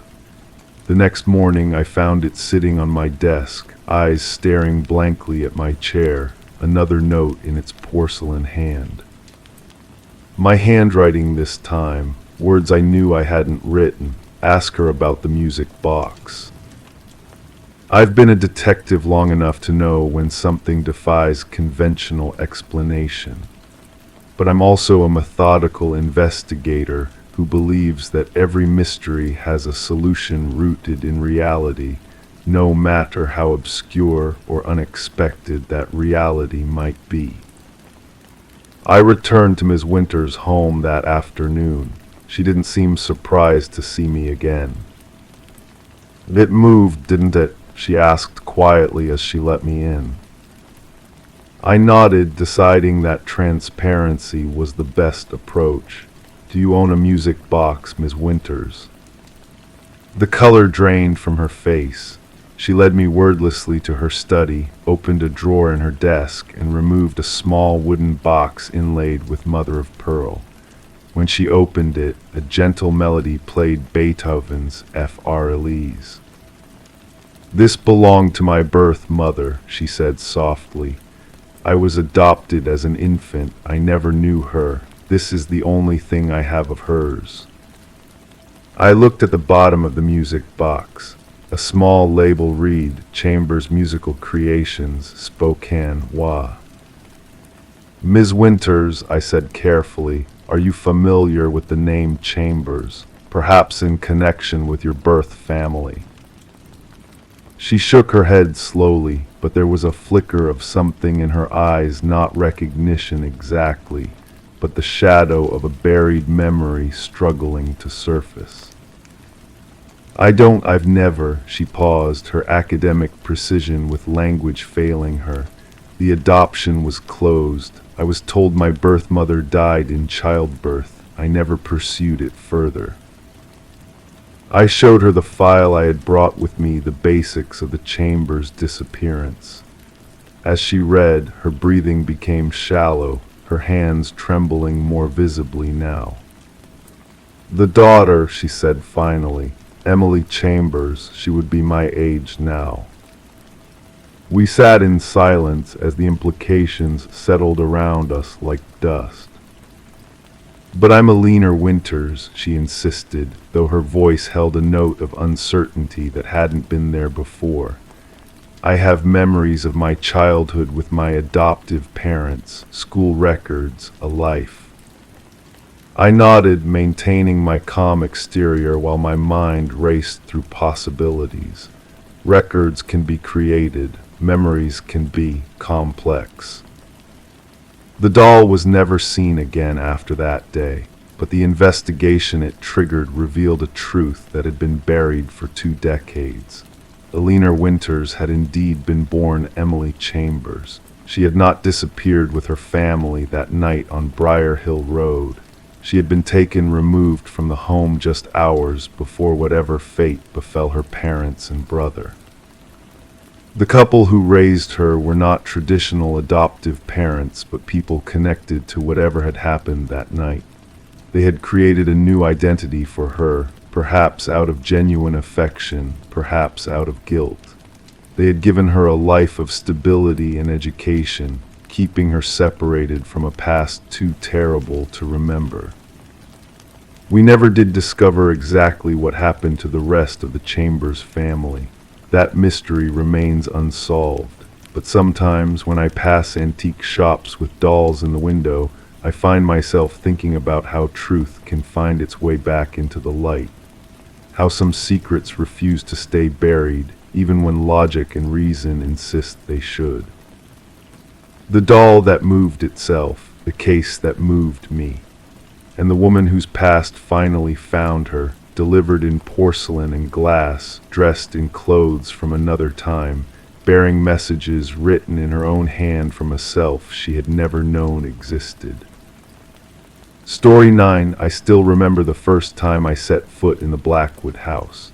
It was a crisp October afternoon, the kind where fallen leaves crunch beneath your shoes and the air smells of wood smoke and approaching winter. The Victorian structure stood at the end of Maple Lane, its weathered facade partially hidden behind overgrown shrubs. As a detective in the small town of Millfield, I'd passed by many times but never had reason to go inside, until that day. The call came in around 2:30 p.m. Agnes Miller, the realtor who'd finally managed to sell the property after it sat vacant for nearly 8 years, had found something during the final walkthrough, something that made her hands shake as she dialed the station. Her voice trembled when I called her back, but she wouldn't elaborate over the phone. "You need to see it yourself," was all she would say. I parked my unmarked sedan at the curb, notepad tucked into my jacket pocket. The house seemed to absorb the afternoon sunlight rather than reflect it. Its windows, recently cleaned according to Agnes, appeared as dark voids against the faded blue siding. She was waiting on the porch, arms wrapped around herself despite wearing a thick cardigan. "Detective Collins," she nodded, not offering her hand. "They're upstairs, second bedroom on the right." I've been investigating cases for 15 years, but something in her tone made my skin prickle. "The shadows," she whispered, "the ones that shouldn't be there." The front door creaked as we stepped into the foyer.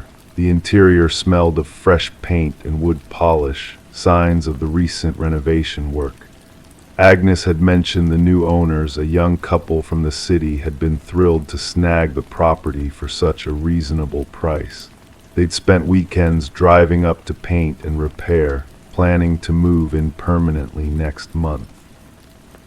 "Mark and Eliza were here yesterday," Agnes explained as we climbed the stairs. Each step groaned beneath our weight. "They finished painting this bedroom. No one has been inside since they left around 6 in the evening." The room we entered was freshly painted a soft eggshell white, empty except for a drop cloth on the floor and a ladder in the corner. Afternoon light filtered through clean windows. At first, I saw nothing unusual.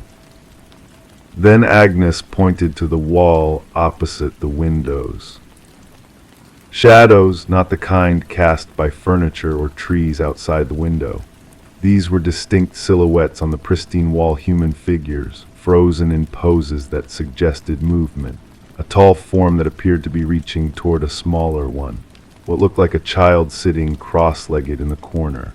And most unsettling, near the center, two figures standing side by side, their proportions and postures remarkably similar to what I'd expect from the young couple who'd purchased the house.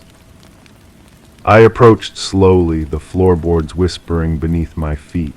The shadows weren't painted on, they seemed embedded in the wall itself, visible from certain angles and then disappearing when viewed differently, like images trapped beneath the surface. "I've sold houses for 23 years, Agnes said quietly behind me. "I've never seen anything like this." I ran my fingers over the wall. The surface was smooth, dry. No moisture damage, no strange substances, just shadows where shadows shouldn't exist. "Did Mark and Eliza mention anything unusual during their renovation work?"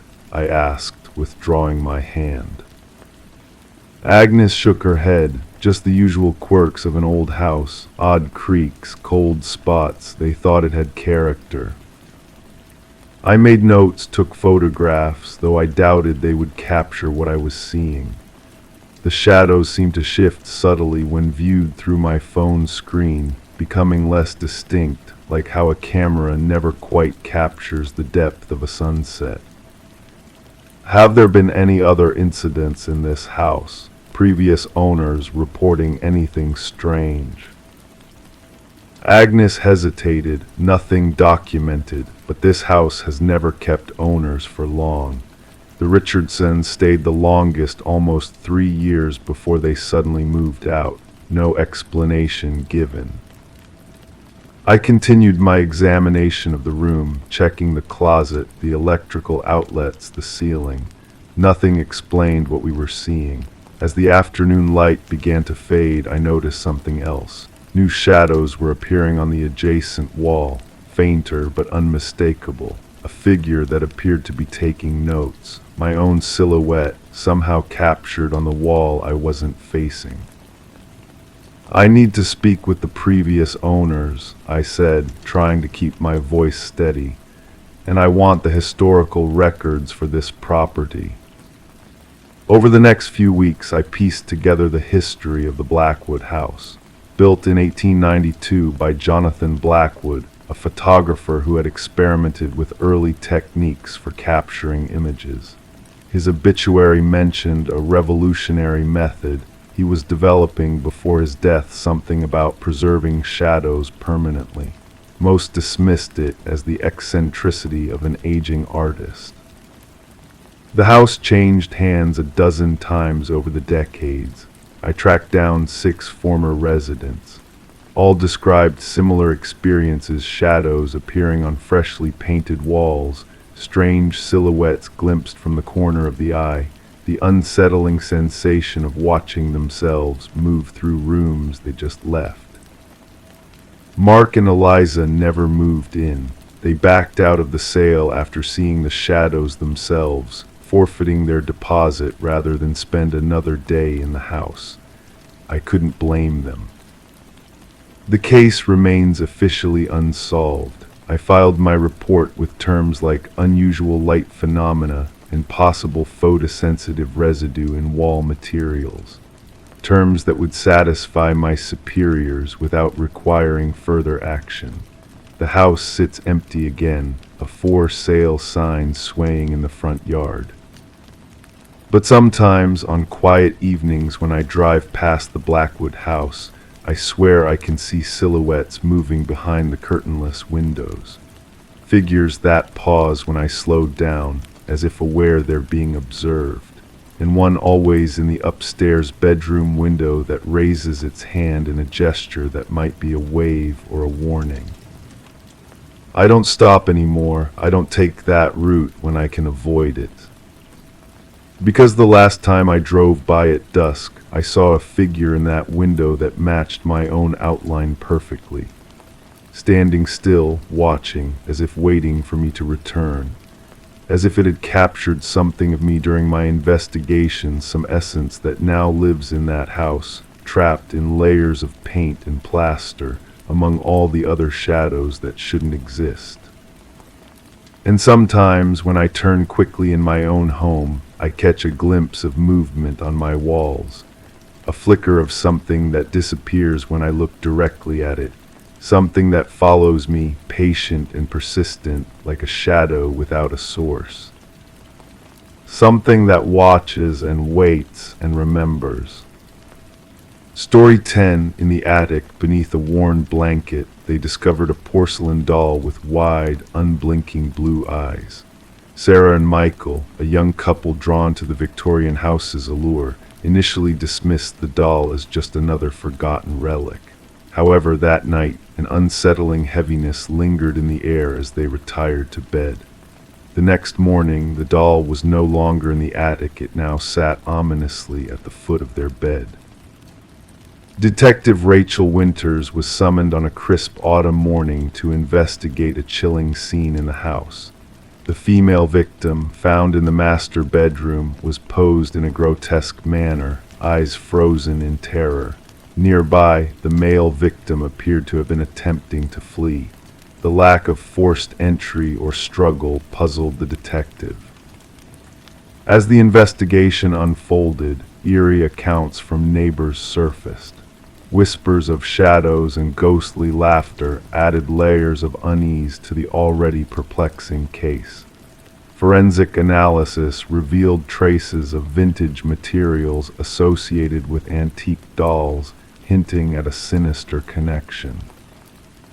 Digging into the property's history, Detective Winters uncovered a disturbing pattern of mysterious deaths linked to the house. A past resident, a doll maker, was implicated in a tragedy involving his daughter and a doll bearing a striking resemblance to the one found by Sarah and Michael. Old photographs and hidden handprints hinted at a malevolent presence that seemed to transcend time. Family rumors of dark rituals and bound spirits only deepened the mystery. The doll, imbued with a sinister energy, eluded conventional explanations. After a disorienting encounter with the doll, Detective Winters chose to retire prematurely, haunted by the unsolved case. The house changed hands once more, its dark past shrouding its architectural beauty. The attic, now empty save for a neatly folded blanket, held the chilling legacy of the doll that vanished without a trace. Whispers of the doll lingered in the station, a phantom presence in the unsolved cases that continued to baffle the department. Detective Winters, carrying the weight of the enigma, safeguarded a secret photograph, a haunting reminder of the doll maker's sinister creations. The new owners, opting to leave the attic undisturbed, found solace in the silence of the night. Yet, tales of a spectral child's laughter and fleeting shadows behind the attic window persisted, a reminder of the malevolent force that lurked within the walls, waiting to be awakened by those who dared to uncover its secrets. Story 11. In the quiet stillness of the night, a mysterious tale unfolds, shrouded in whispers and shadows. It began with a faint signal, a mere pocket dial lost in the void of static and muffled echoes. The operator, initially dismissive, hesitated as a voice pierced through the obscurity. A woman's urgent whisper sliced through the air, trembling with fear. "He's here." And then a chilling silence descended like a heavy veil. The trail led to an empty house, an ancient relic of time left to decay, its secrets buried beneath layers of dust and neglect. No forced entry marred its facade, no signs of intrusion disrupted the eerie quiet. Yet in the heart of the desolate kitchen, an old phone rested on the counter, its screen casting an ethereal glow in the darkness. The call had been made mere moments ago, a ghostly echo resonating through the empty rooms. Detective Morgan Reed, haunted by the enigmatic whisper, replayed the recording with a sense of unease gnawing at her. The abandoned property bore the mark of the Sullivan family, who had fled after a devastating fire devoured a part of their home. The house stood forgotten, a silent witness to past tragedies. As Morgan delved deeper into the mystery, she uncovered a perplexing truth. The number belonged to Catherine Sullivan, the deceased daughter of the family, a young woman whose life had been tragically cut short in a car accident 3 years prior. The pieces of the puzzle refused to fit, a spectral phone calling out from the void of abandonment. The forensic team scoured the barren house, seeking answers in the silent whispers of the past. Dust-covered surfaces yielded no clues, no fingerprints to trace, no footprints to follow. The phone stood alone, a beacon of the inexplicable, as if it had materialized out of thin air. The recording, a mere 11 seconds of haunting static and desperate words, became the focal point of their investigation. Voice analysis confirmed the chilling truth. The voice matched Catherine's with an unsettling accuracy. The call had transcended time, echoing the moment of her untimely demise down to the minute. Morgan and her partner, Detective Walsh, delved into Catherine's life, unraveling the threads of a dark tapestry woven with deceit and betrayal. Those who knew her were questioned, each revealing a fragment of a sinister truth lurking in the shadows. A breakthrough came in the form of a journal unearthed from Catherine's belongings, a chronicle of her descent into a web of manipulation and fear. The final entry, a chilling premonition of doom, shed light on a dark secret hidden in plain sight. Confronted with damning evidence, Catherine's former boyfriend, Mark Jennings, found himself ensnared in a web of lies and deceit. His alibi crumbled under scrutiny, his facade of innocence shattered by the weight of the truth. The revelation of a buried phone, concealed near the site of Catherine's tragic accident, unveiled a sinister plot orchestrated by Mark. Deleted texts unearthed a tale of betrayal and terror, a harrowing account of a life cut short by malevolent hands. As the pieces of the puzzle fell into place, a chilling portrait of a manipulative killer emerged. Mark's twisted game of deception and manipulation had ensnared not only Catherine, but others who had crossed his path. In a haunting twist of fate, Mark's obsession with maintaining his facade of innocence led him to orchestrate a macabre charade, a ghostly call echoing from the void of the past. But justice, relentless in its pursuit, finally caught up with him. As the courtroom's verdict rang through the air, Catherine's mother clutched the journal to her chest, a bittersweet victory for a life lost too soon. The phone from the abandoned house, a silent witness to the horrors that unfolded, now rests in the confines of the evidence locker, its ghostly echoes a reminder of a voice that refused to be silenced. In the hushed corridors of memory, Catherine's story lingers, a testament to the resilience of the human spirit. A tale not of ghosts and phantoms, but of a voice that defied the shadows, a whisper that pierced the veil of darkness, speaking out from beyond the grave.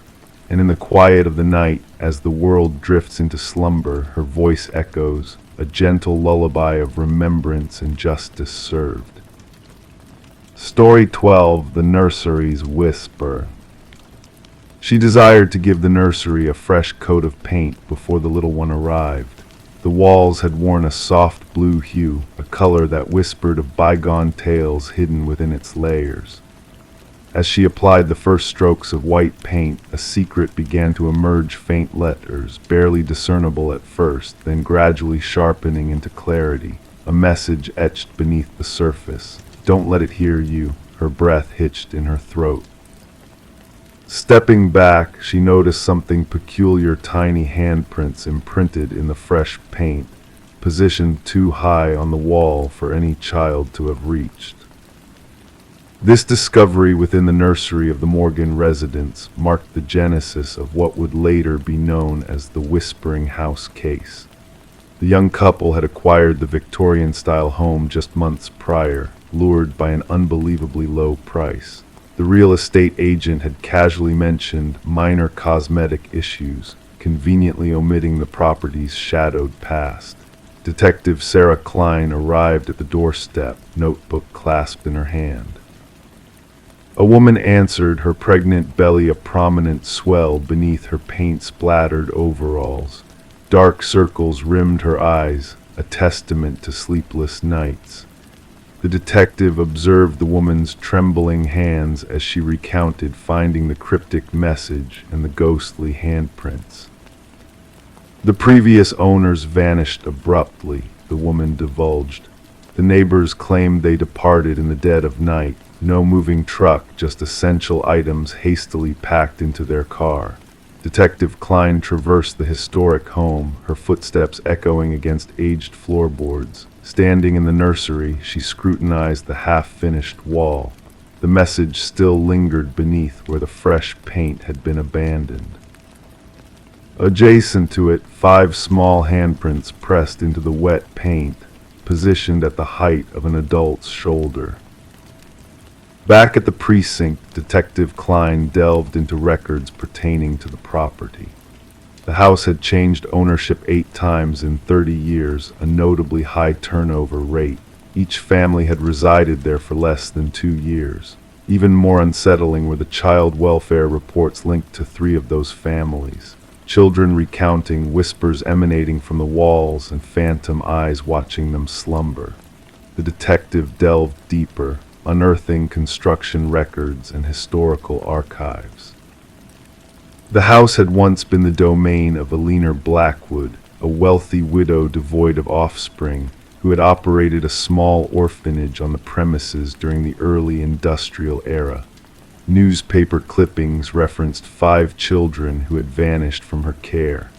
Authorities at the time had presumed they had absconded, a common fate for orphans of that era. Upon Eleanor's demise, workers renovating the house had stumbled upon a sealed chamber behind the nursery wall. Inside, they uncovered remnants of children's existence, tiny shoes, playthings, and garments, but no mortal remains. The mystery had stagnated, relegated to dusty archives.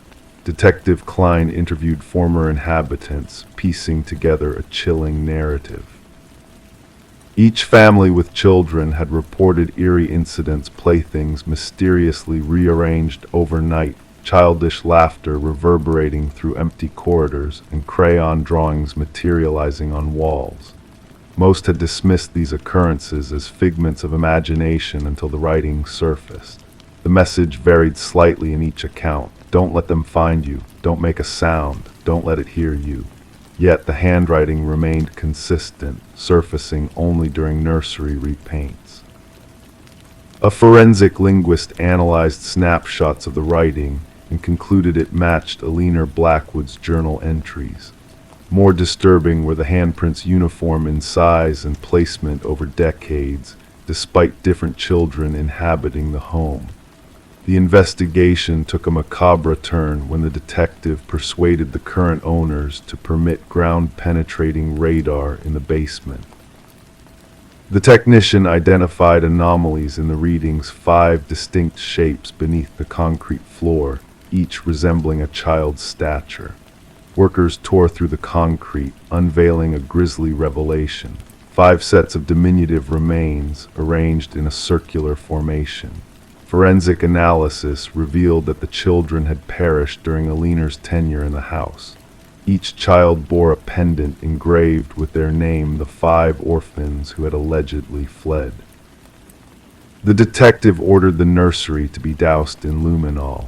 In the obscurity, handprints glowed on every wall, concealed beneath layers of paint invisible to the naked eye. Hundreds of them at varying heights, as though the children had endeavored to escape. Aliner's journals, salvaged from county archives, unveiled her perverse rationale. She believed orphaned children harbored unique spiritual energy. By confining them in the clandestine chamber, she fancied she could siphon their vitality to prolong her own existence. The children had etched their warnings into the walls with nails and slivers of metal, hoping that future occupants would unearth their tragic fate. The case concluded with the proper interment of the 5 victims. Their names were finally inscribed not as runaways, but as victims of foul play. The house remained desolate thereafter, the expectant couple refusing to re-enter even for their possessions. Detective Klein submitted her final report, enclosing photographs of the luminous handprints and the cryptic message beneath the paint. She underscored that while justice had been dispensed for the original victims, an inexplicable presence lingered in that house, something that transcended layers of paint and epochs. The nursery walls were raised during renovation, yet laborers reported hearing ghostly whispers emanating from the debris. Each worker declined to return after their shift concluded. The house was eventually condemned, relegated to a cold case file in a dusty archive, a tangible testament to closure, yet spiritual enigmas that would forever remain unsolved. The detective retained a photograph from the case, 5 luminol handprints aglow in the darkness, a haunting memento that certain transgressions leave indelible imprints that no amount of fresh paint can conceal. Story 13: The Enigmatic House. She entered through the front door, the dust dancing in the still air of the abandoned house. Years of neglect had left the walls peeling and the furniture cloaked in ghostly sheets. Each step she took felt like a frozen moment in time, a surreal journey through a forgotten past. But amidst the eerie stillness, there was a peculiar mystery waiting to unfold. The doors in the house held a strange secret. No matter which one she opened, every path led back to the parlor, a perplexing labyrinth where escape seemed impossible. The only way out was the way she came in. Yet when she turned to retrace her steps, the front door had vanished into thin air, leaving her stranded in a maze of endless corridors. The discovery of Morgan Pierce's lifeless body transformed the once desolate Victorian into a scene of intrigue and tragedy. Detective Sarah Lind stood at the threshold, watching as forensic experts moved through the dim interior like specters in the night. The house had garnered a reputation among the locals, a place where compasses spun aimlessly and whispers of unseen eyes watching lingered in the shadows. Now it held secrets far darker than mere superstitions. The initial examination suggests she's been deceased for approximately 3 days, the medical examiner murmured, his voice barely audible in the oppressive silence. The cause of death appears to be asphyxiation. Morgan was found seated in an antique chair in the parlor, her posture serene as if awaiting an unknown visitor. No signs of struggle, no marks of violence. The scene exuded a haunting tranquility that sent shivers down the spines of even the most seasoned investigators. "Who discovered the body?" Lind inquired, her gaze fixed on the notes in her hand. "A real estate agent showing the property stumbled upon her," her partner replied. "Initially mistook her for a trespasser until they drew closer." The house had stood empty since the passing of its previous owner, Eleanor Blackwood, years ago. Legal disputes had left it abandoned, a forgotten relic haunted by memories of the past. Morgan Pierce, a young scholar with a passion for unraveling architectural enigmas, had been drawn to the mysterious Victorian in her quest for knowledge. Her disappearance had been reported by a concerned roommate who mentioned Morgan's fixation on the house where wanderers lose their way in her research. As the investigation unfolded, it revealed Morgan's repeated visits to the house in the weeks leading up to her demise. Her journal entries spoke of strange echoes, chilling drafts, and doors that defied logic by leading to different chambers each time they were opened. In her final notes, she alluded to bringing specialized tools to capture the peculiar spatial anomalies she had encountered. Yet these tools were nowhere to be found. The autopsy unveiled an unexpected revelation: traces of a rare alkaloid in Morgan's system, a substance linked to shamanic rituals known to induce disorientation and vivid visions. However, the amounts detected were insufficient to be lethal. She wasn't one to indulge in recreational substances, her partner defended during interrogation.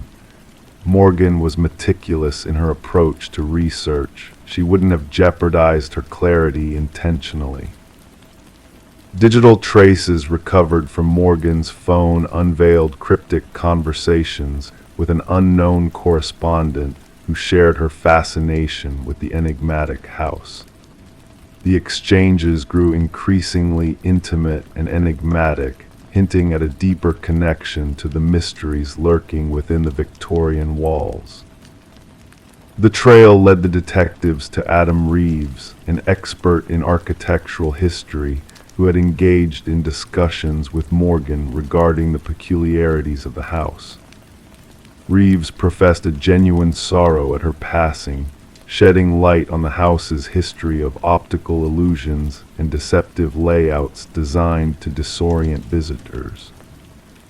However, Reeves's alibi placed him miles away at a university symposium during the estimated time of Morgan's demise, casting doubt on his involvement in her death. A breakthrough emerged from an unexpected source: the grandson of Eleanor Blackwood, who divulged a long-guarded family secret.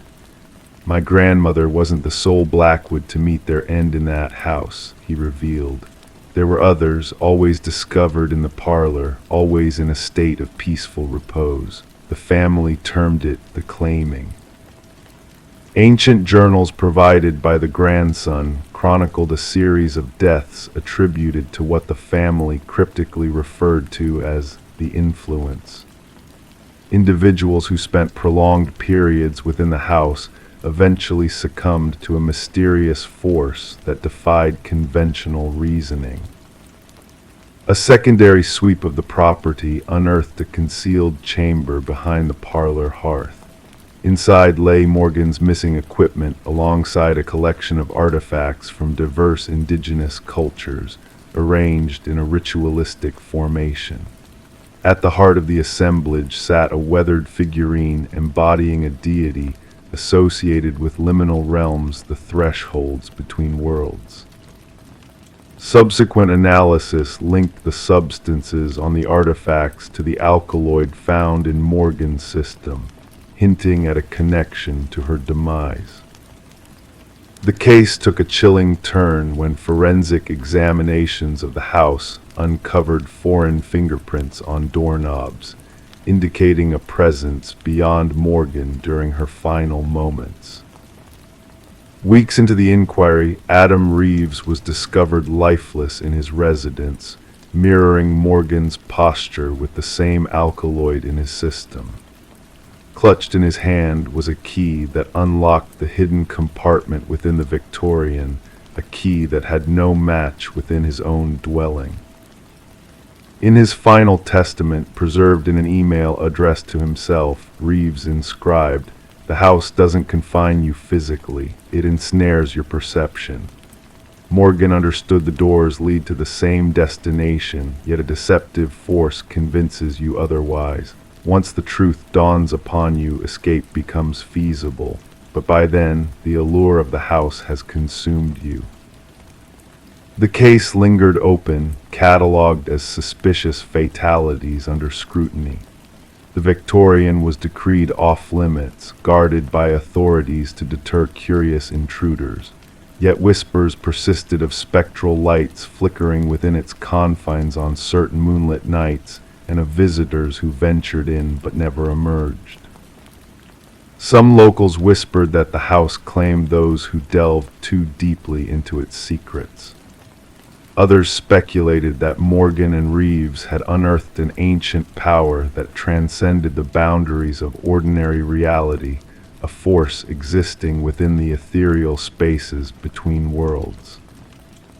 The truth remained as elusive as an exit in a house where every door led back to the beginning, a puzzle entwined with the shadows of the past, waiting to ensnare the unwary wanderer in its enigmatic embrace.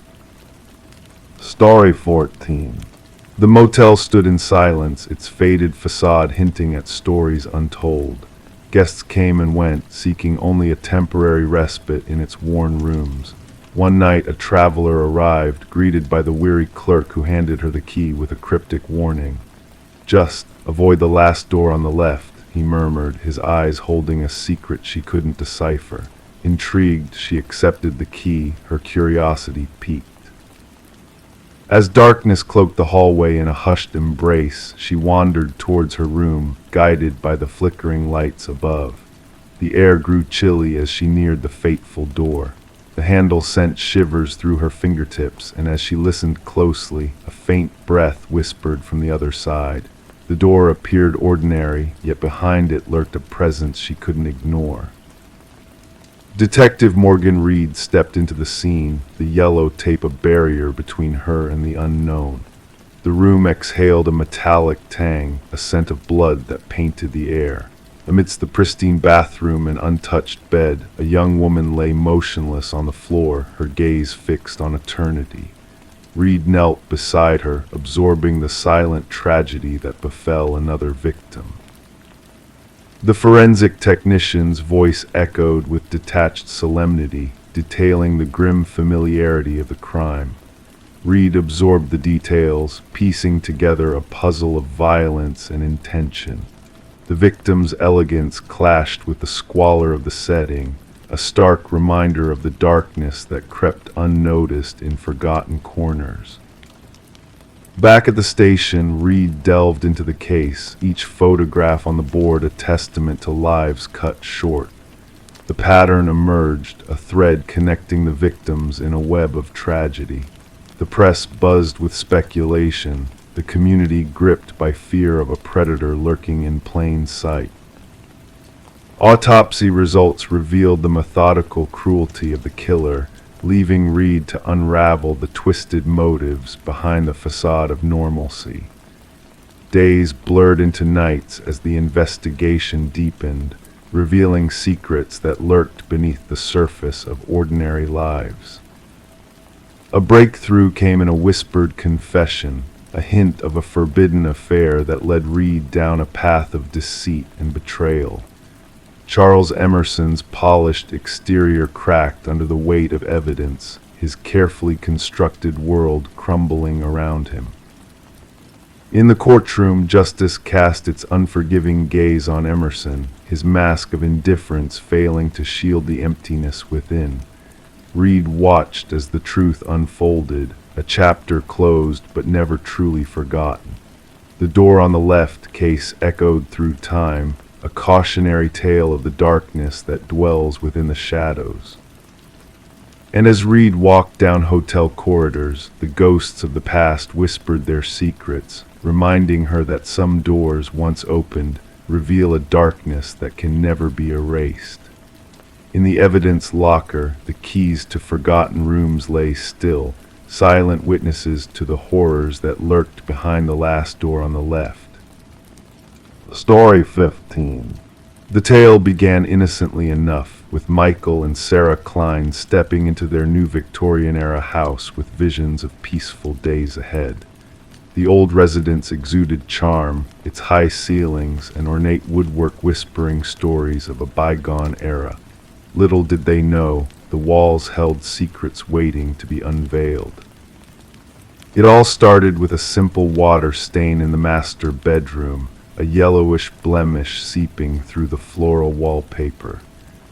As they peeled back the layers, a name emerged: Alina Winters, written repeatedly in a frantic, uneven script. Who was she, and why was her name etched into the wall? Their curiosity led them down a winding path of mystery. Online searches revealed a missing persons case from decades past, with Alina's haunting eyes bearing an uncanny resemblance to the previous owner, Margaret Cavendish. The pieces of the puzzle began to fall into place, connecting the present to a chilling past. Night after night, Michael and Sarah delved into the shadows of history, unraveling the threads that tied Alina to their home. The renovation paused as they became consumed by the need for answers, reaching out to former residents and tracking down retired detectives. The revelation that followed shook them to their core. Beneath a hidden floorboard lay a trove of identities, each one a variation of the same face: Alina's face, Margaret's face, and more. The truth emerged like a specter from the shadows, weaving a tale of fractured minds and stolen identities. Forensic teams descended upon their property, unearthing long-buried secrets that pointed to a disturbed soul living within the walls. DNA matched, fingerprints revealed, the truth was laid bare. It was Rebecca Eldridge, a patient with a shattered psyche, who had taken on Alina's persona to the point of murder.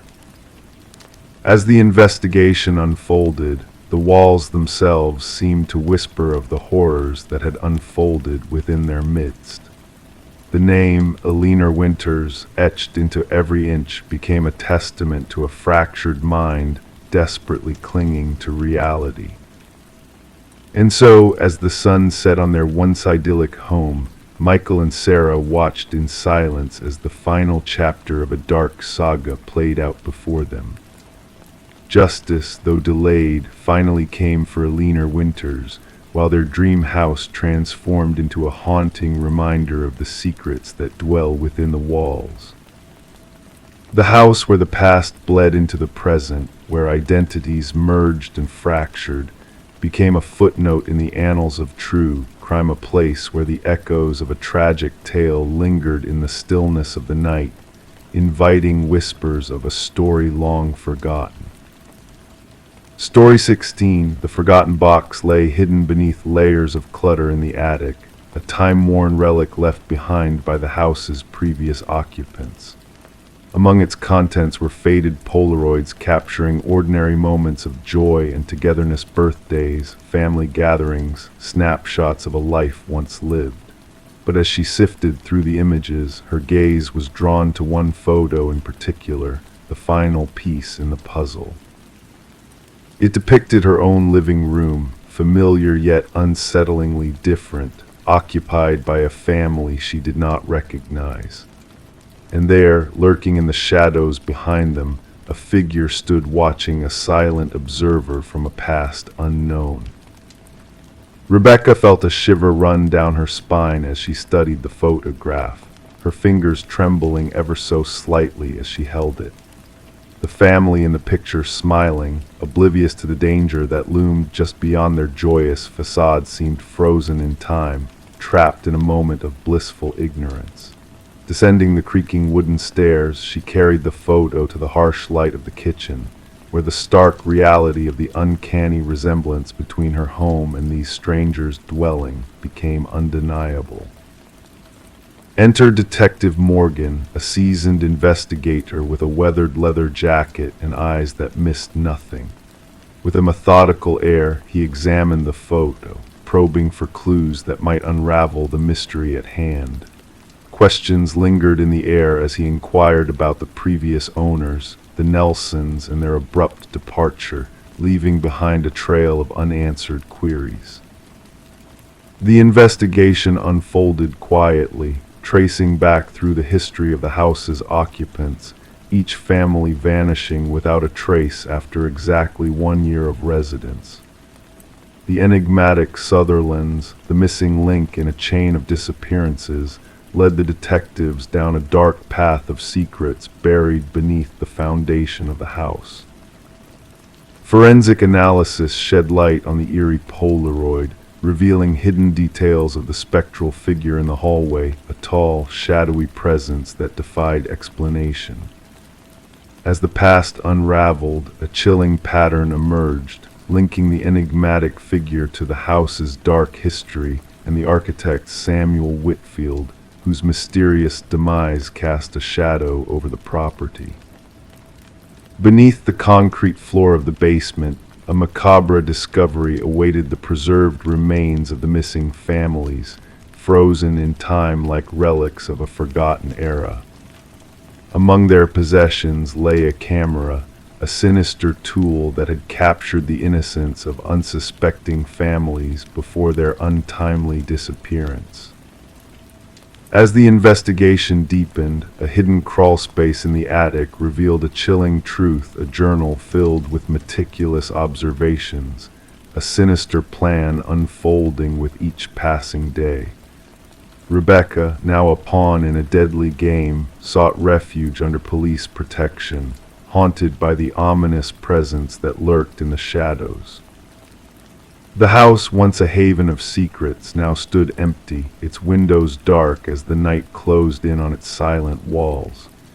The mystery of Samuel Whitfield, a specter from the past, remained unsolved, his legacy shrouded in darkness and deceit.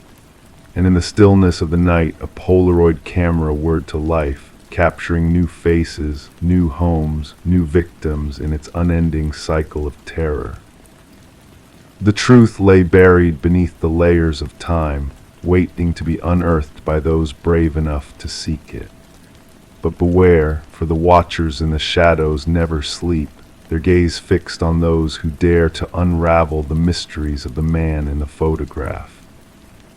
Story 17. In the quiet hush of dawn, a mysterious package appeared on Sarah Miller's doorstep. No return label, no tracking number, just a damp cardboard box. Her name was right, but the name on the package was not hers. Ignoring it would have been wise, leaving it untouched on the porch the safer choice. But curiosity, that insatiable itch, won over caution. With gentle hands, she peeled back the tape, anticipating a mundane discovery, books, perhaps, or clothes neatly folded. Instead, nestled within was a single VHS tape, accompanied by a sticky note that simply read, "Watch alone." Sarah held the black plastic tape, a weightiness about it that felt ominous, as if it carried secrets too heavy for its form. Her fingers traced the edges, feeling the grooves and imperfections etched into the plastic. The note, bearing urgent pen strokes, spoke of a message meant for her eyes only. Outside, the world went on with its ordinary rhythm, a distant dog's bark, the laughter of children, the drone of a lawnmower, unaware of the enigma that had landed on Sarah's doorstep. Bringing the package inside, doubt crept into her mind. The name Daniel Whitaker, unknown to her despite years in the same house. The previous occupants, the Johnsons, had never received mail for a Daniel. Curiosity warred with unease as she eyed her old VCR, a nostalgic relic gathering dust. There was something about the tape, a magnetic pull of mystery veiled in worn black plastic. Against rational judgment, Sarah inserted the tape. Static crackled, gradually sharpening into focus to reveal a dimly lit room, a man seated in a chair, his features initially shrouded in shadow. "My name is Daniel Whitaker," his voice, quiet yet resolute, filled the room. "If you're watching this, someone has found you, and they will find me too." As the tape unfolded, Daniel's tale unraveled a haunting account of innocence framed, of a life upended by a murder he did not commit. Detective Eliza Ramirez, wrestling with the case, found herself entangled in a web of deceit woven by powerful forces. The Walsh case, once clear-cut, now mired in shadows and half-truths. The investigation took a turn as Ramirez uncovered Catherine Walsh's crusade against PharmaCorp, a pharmaceutical giant concealing dangerous truths.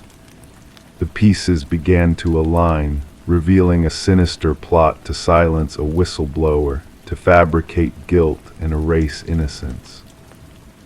Sarah received a second package, a trove of damning evidence that unraveled the conspiracy thread by thread.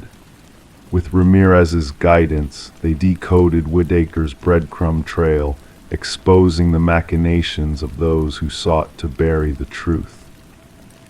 In a nondescript storage unit, the final pieces fell into place: Whitaker's journal, Catherine's files, and the damning proof of a meticulously orchestrated frame-up.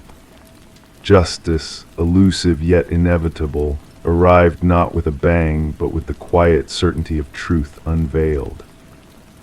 Sarah and Whitaker, two souls linked by chance, stood at the crossroads of justice and deception. As the tape was returned, a silent understanding passed between them: the wrong address, the chance encounter, all threads converging in a tapestry of redemption. The VHS tapes, symbols of a journey through darkness, now lay in evidence, a testament to the power of truth, to the courage of those who dare to seek it. In the stillness of the night, whispers of justice echoed, lulling the world to sleep with the promise that even in the darkest of shadows, light will find its way. Story 18. In the quiet of a suburban neighborhood, a mysterious key arrived in the mail, wrapped in a plain envelope devoid of any return address. The brass key, aged and worn, held a sense of familiarity that puzzled the homeowner, Sarah Miller. Despite her efforts to unlock every door in her possession, the key refused to turn. Perplexed, she placed it on her coffee table, only to witness the old grandfather clock in the hallway emit a solitary, haunting chime despite its years of silence due to disrepair. Sarah, unsettled by the strange occurrence, reported it to the authorities, setting off a chain of events that would unravel into a disturbing criminal investigation. The responding officer, initially dismissive, took the key as a mere formality, unaware of the dark path it would lead them down. Detective Robert Harmon, a seasoned investigator with a knack for unraveling complex cases, found himself with the enigmatic brass key on his desk. Though unassuming, the key exuded an ominous aura, hinting at a sinister mystery waiting to be uncovered. Background checks on Sarah revealed no red flags. She was a retired teacher with a clean record and no apparent connections to criminal activities. Forensic analysis of the key yielded only Sarah's fingerprints, and the envelope contained no clues except for a generic postmark. But it was the key's unique bitting pattern that would crack open the case. A cold case from years past revealed an identical pattern linked to a storage unit where gruesome evidence of unsolved crimes had been discovered, a chilling connection to the present. As Detective Harmon delved deeper into the investigation, he uncovered a web of deceit and horror surrounding a man named Harold Jenkins, a former neighbor of Sarah's with a dark past.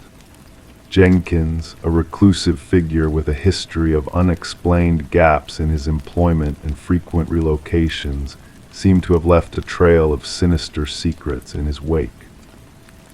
The search for Jenkins led to a macabre discovery, a hidden room beneath the floorboards of a cabin, filled with meticulously labeled brass keys, each representing a victim of unspeakable crimes. The horror intensified as forensic teams unearthed human remains buried behind the cabin, revealing the extent of Jenkins' atrocities. As the manhunt for Jenkins escalated, the community grappled with the realization that a predator had lurked among them, unnoticed and unchecked. The press dubbed him the Keymaster, a name that struck fear into the hearts of all who heard it.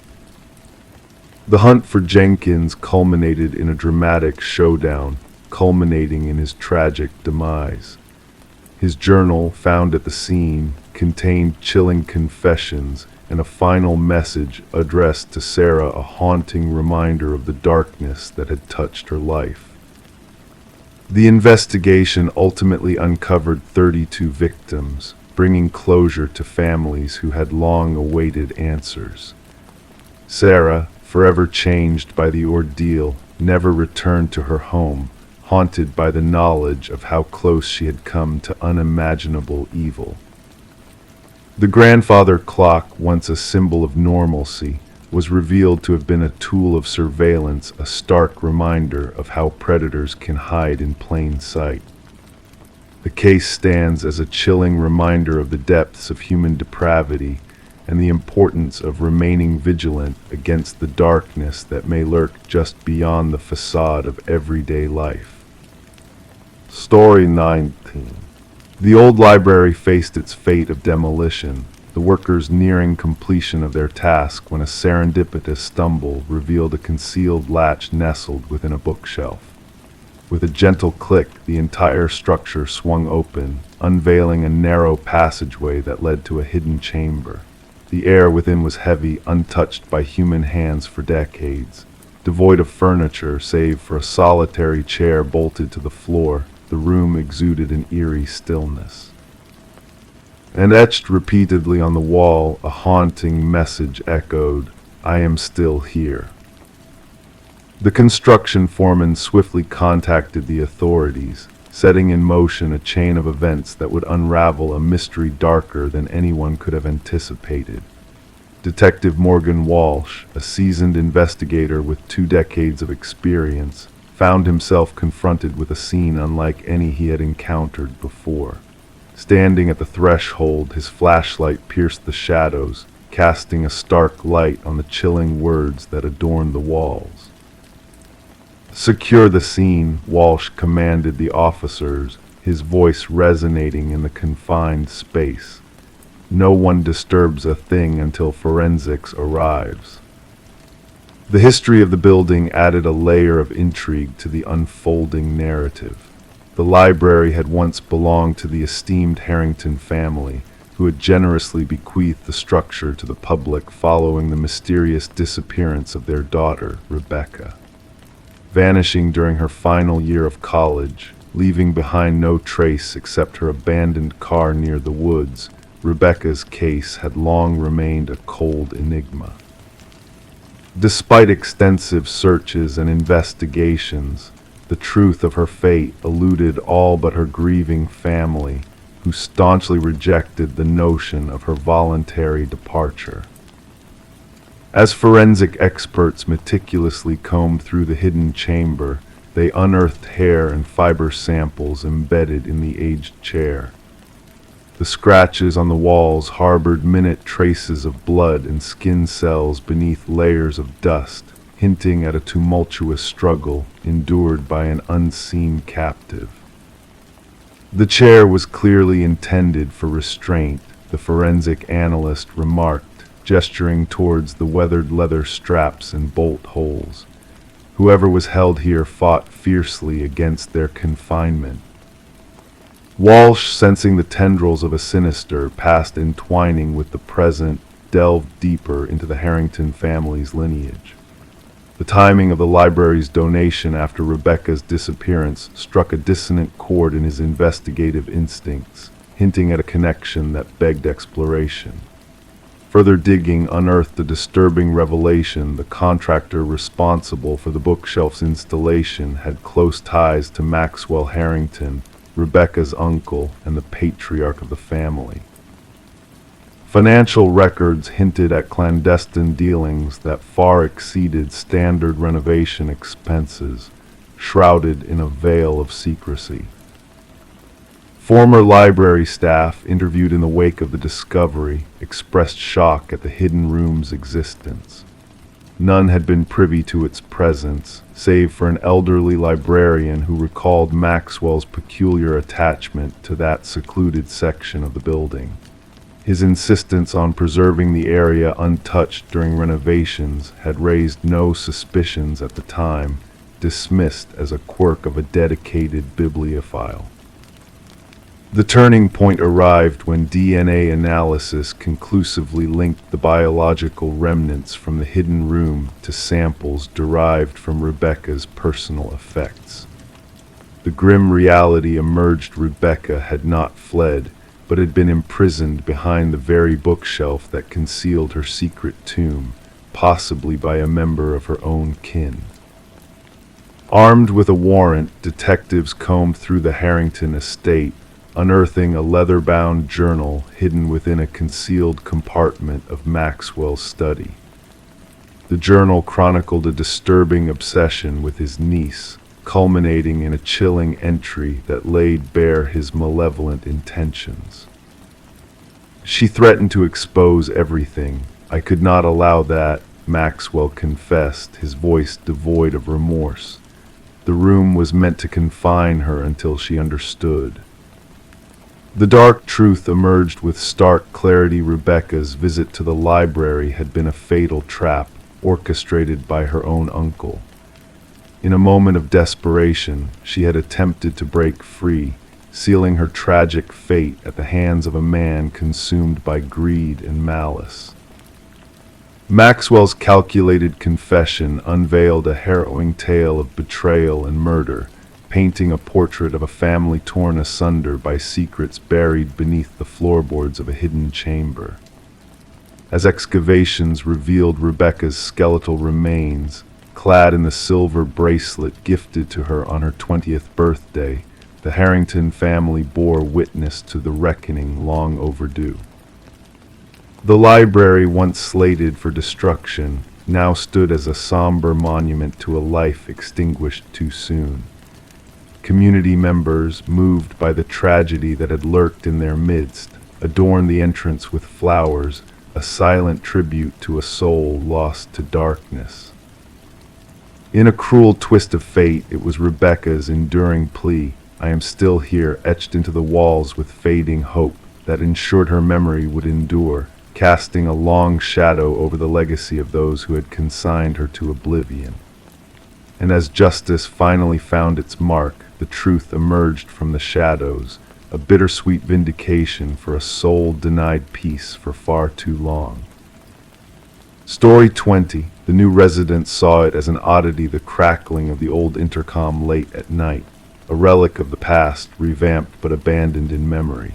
Then one evening the husband pressed the button on a whim. A whisper crackled through the speaker. "Why have you returned?" Startled, he recoiled, hands trembling. His wife, standing close, murmured, "I never uttered those words." The Victorian manor sat serenely amidst ancient oak trees, its aged facade concealing a modernized interior. Daniel and Meredith Parker had acquired the estate at a surprisingly low cost, despite the agent's uneasy demeanor during the tour.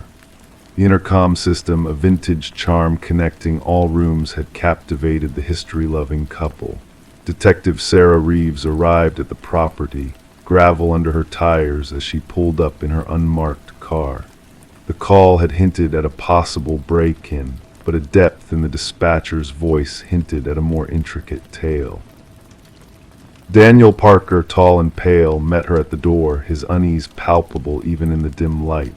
"It all began with the intercom," he explained, guiding Detective Reeves through the grand entrance. "Just static at first, then whispers, then coherent sentences. My wife thought I was imagining things until she heard it too." In the living room, Meredith sat stiffly on an antique sofa, hands clutching an untouched steaming mug. "We discovered something hidden behind the wall," she stated abruptly.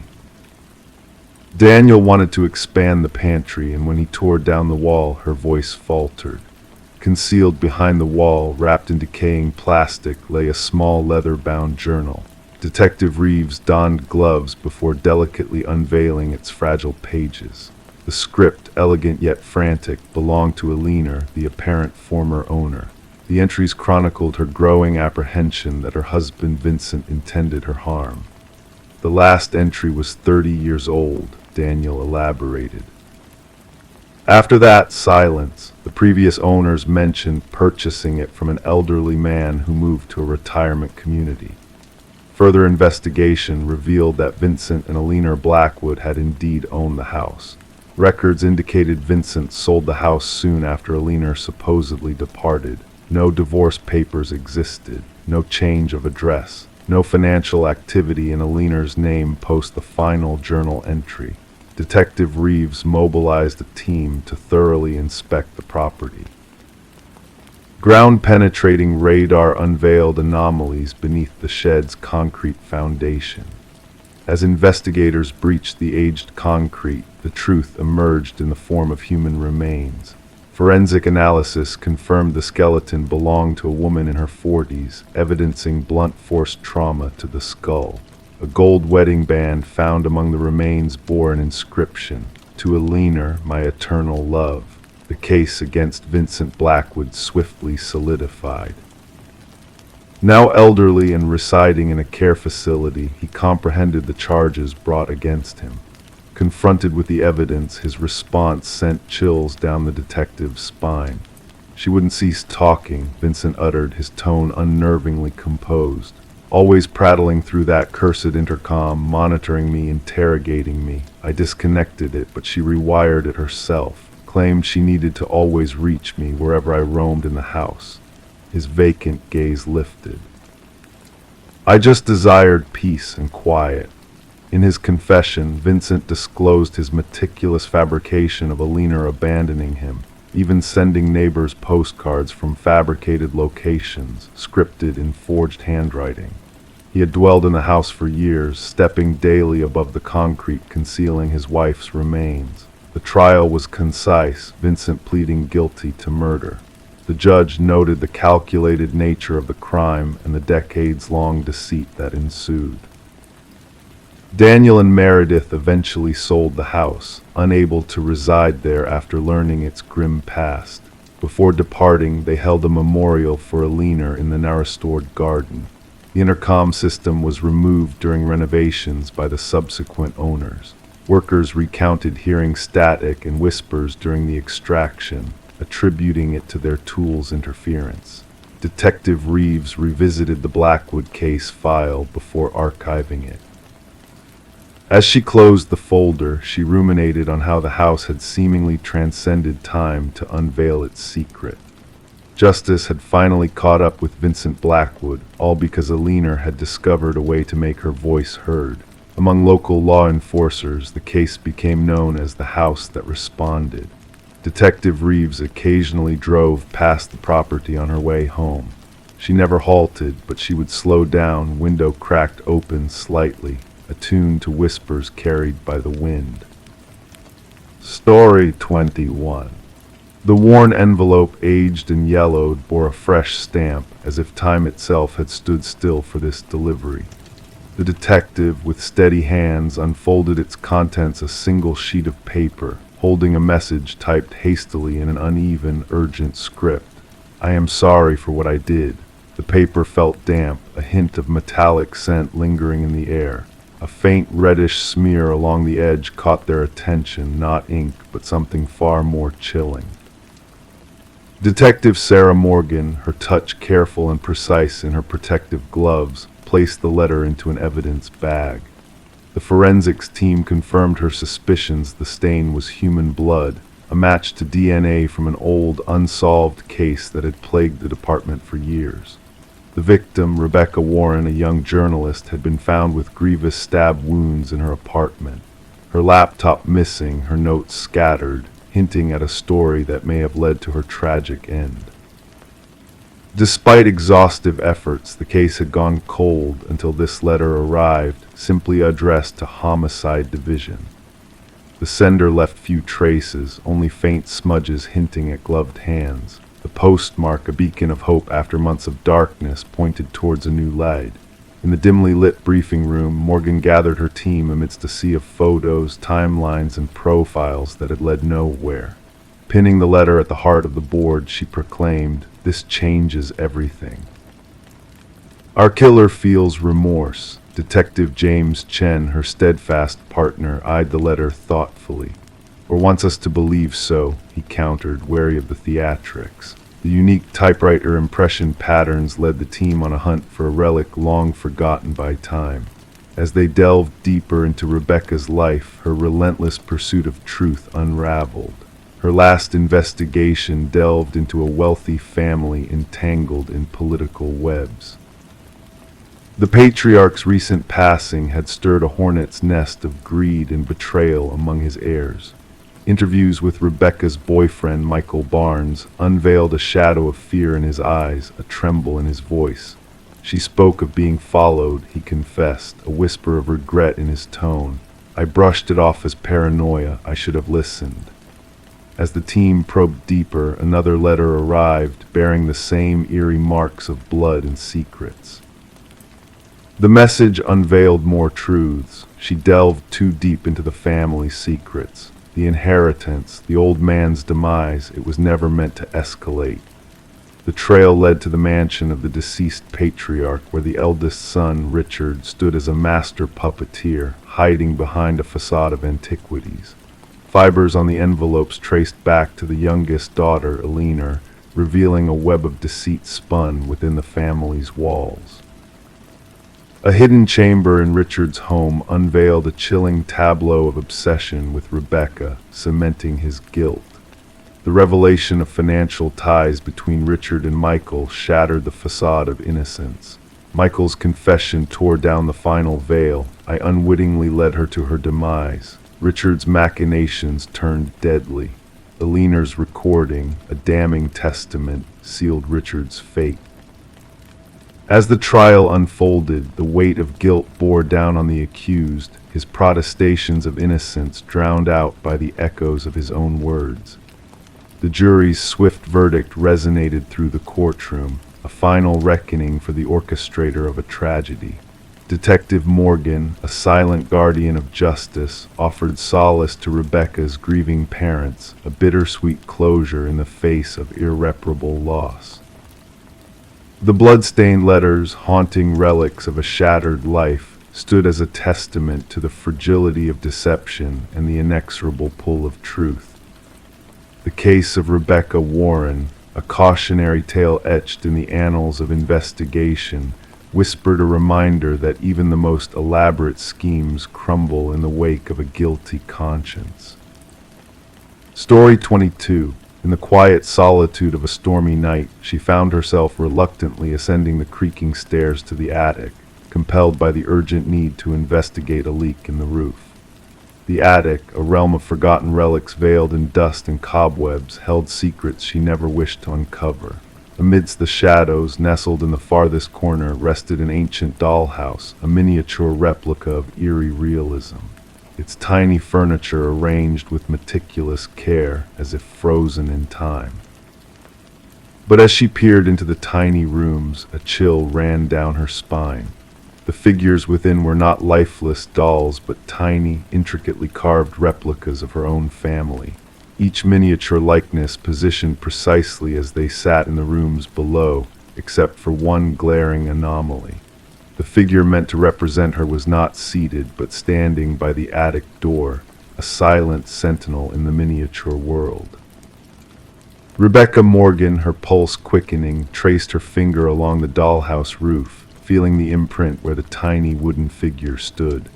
A wave of unease washed over her, unrelated to the cold draft whispering through the attic rafters. This dollhouse did not belong here. It was a stranger in this unfamiliar place, a rental property where the family had recently taken up residence. The unsettling discovery prompted Rebecca to reach out to law enforcement, setting into motion a chain of events that would unravel a chilling mystery. Officers arrived at the suburban home to find a family gripped by fear, huddled in the living room, refusing to return to the attic.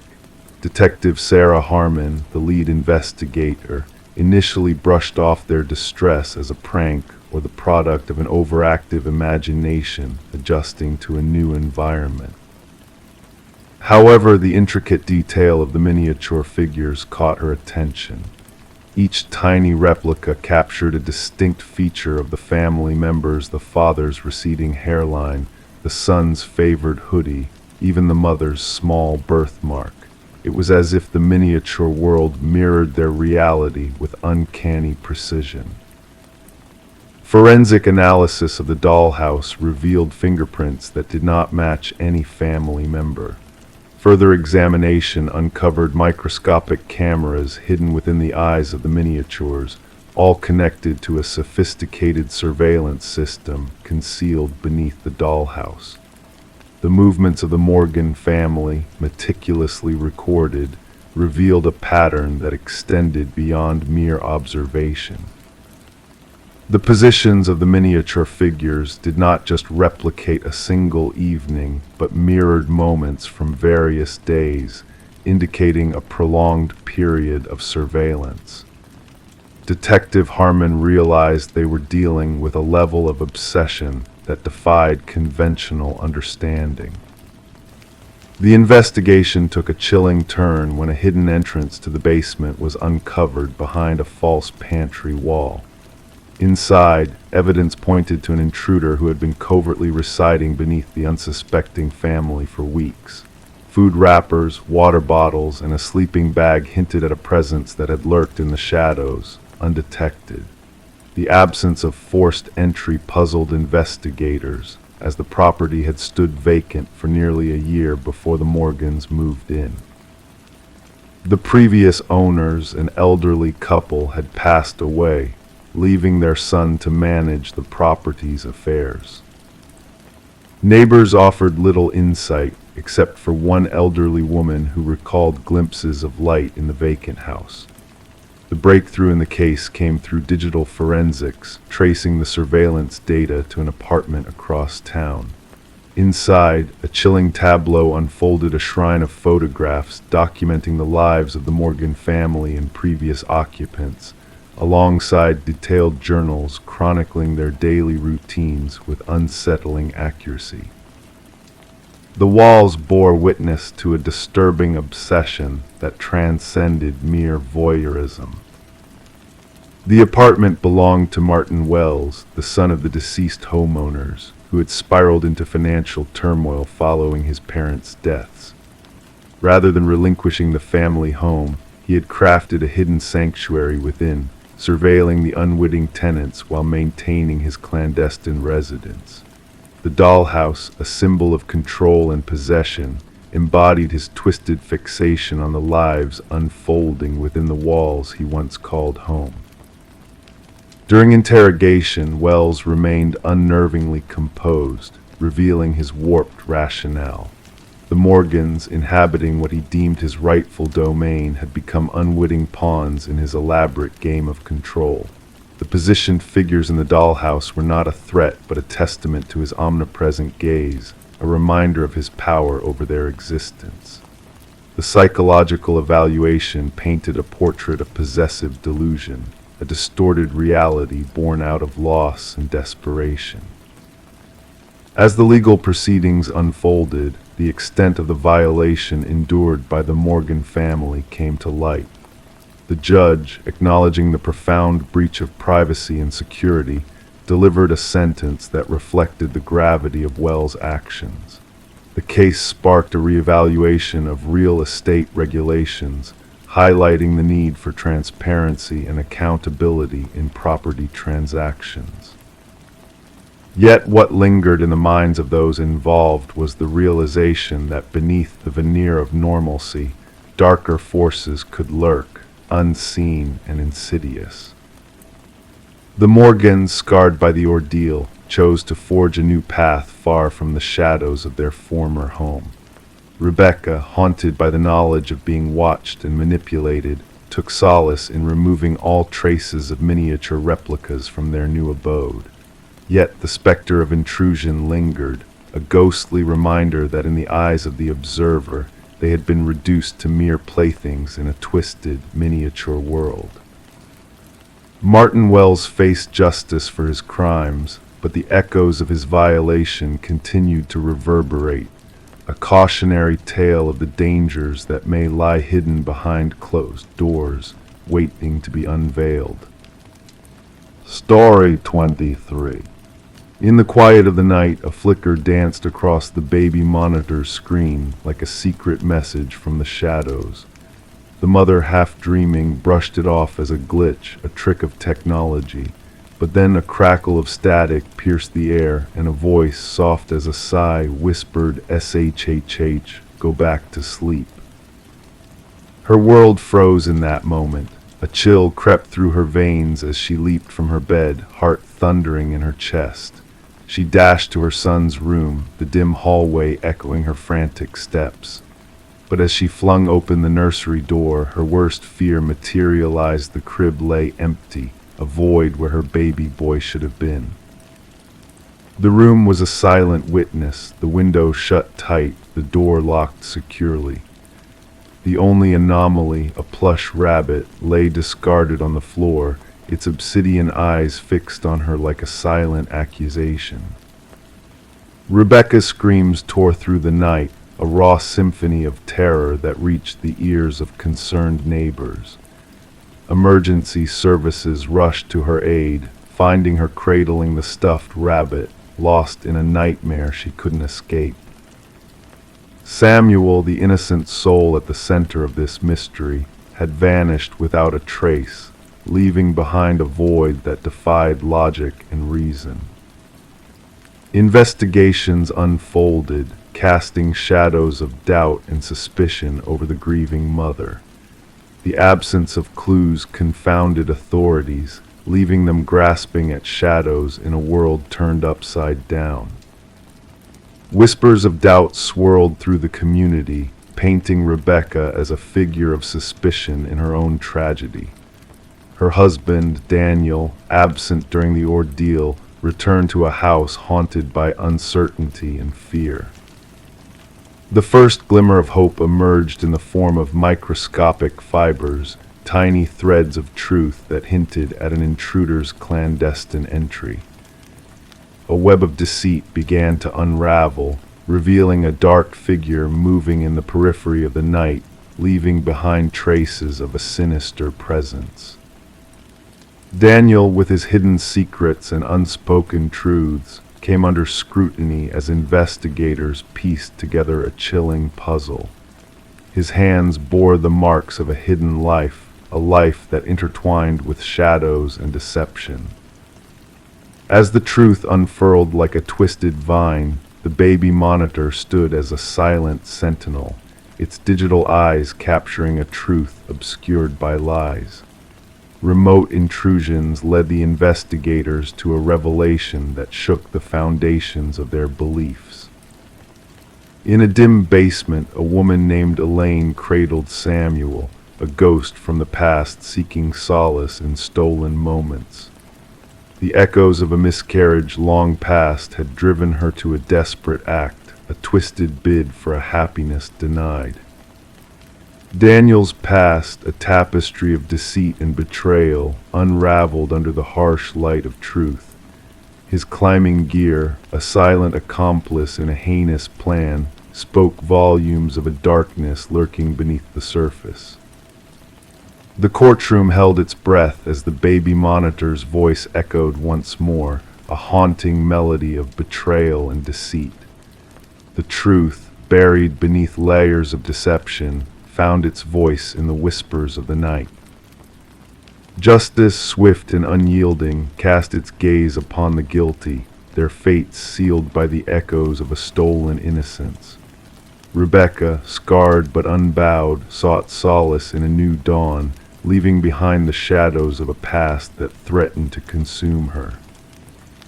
Samuel, a beacon of hope in a world tainted by darkness, grew unaware of the shadows that once haunted his existence. The stuffed rabbit, a silent witness to a truth long buried, remained a relic of a night that changed everything. The baby monitor, a conduit for both lies and truth, stood as a testament to the fragility of innocence in a world where darkness lurks in unexpected places. And as the night whispered its lullaby of secrets, a new day dawned, carrying with it the promise of healing and redemption. Story 24. The quaint costume emporium was in its final days, the air heavy with nostalgia as old relics found new homes.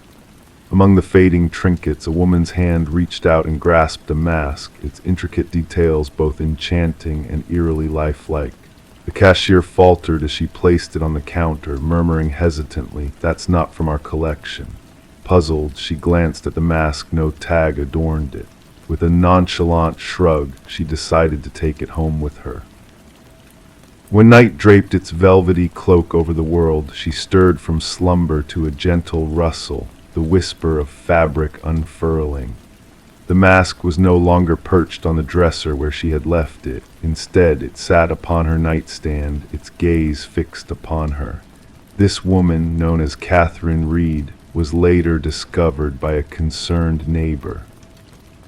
The creak of her slightly ajar front door beckoned the neighbor inside, sunlight spilling into the dim abode, illuminating a chilling tableau that would perplex investigators for years to come. Catherine lay motionless on her bedroom floor, the mask mysteriously vanished. Detective Morgan arrived on the scene, her presence a shadow amidst the shutter clicks and murmured conversations. "No signs of forced entry," noted one officer, scribbling in his notepad. The detective's keen eyes roved over the room, absorbing every detail. A half-open drawer, a lipstick-stained water glass on the nightstand, mundane elements juxtaposed with the tragedy of a life extinguished. The medical examiner's somber countenance hovered over Catherine's form. Initial examination reveals no clear cause of death, no visible wounds, no evidence of a struggle, he intoned, gesturing towards her terror-stricken expression. The detective knelt beside her, her voice barely a whisper. Something frightened her to her core. Catherine, an unassuming art appraiser, led a life of quiet precision. Colleagues spoke of her discerning eye, her knack for spotting the subtle flaws that betrayed a forgery. She could detect a fake with a single glance, her boss recalled during questioning. The detective mused on whether this acuity had inadvertently led to her untimely demise. Footage from the costume shop revealed a peculiar exchange. The cashier's perplexity at the mask's origin was palpable, prompting a consultation with the owner, whose denial was resolute. The detective's visit to the now vacant shop unraveled a tale of inexplicable phenomena. The owner confessed, "That mask materialized during our clearance sale. Its origins remain a mystery, absent from our inventory." A breakthrough emerged when microscopic fibers were unearthed from Catherine's fingertips. She grasped at something, the lab technician elucidated, peculiar fibers of human hair interwoven with an unidentified organic substance defying classification. The investigation unfurled a tapestry of enigmatic deaths spanning decades, each victim linked by an eerie mask and a visage etched in terror. A retired detective, seasoned in such enigmas, shared a revelation.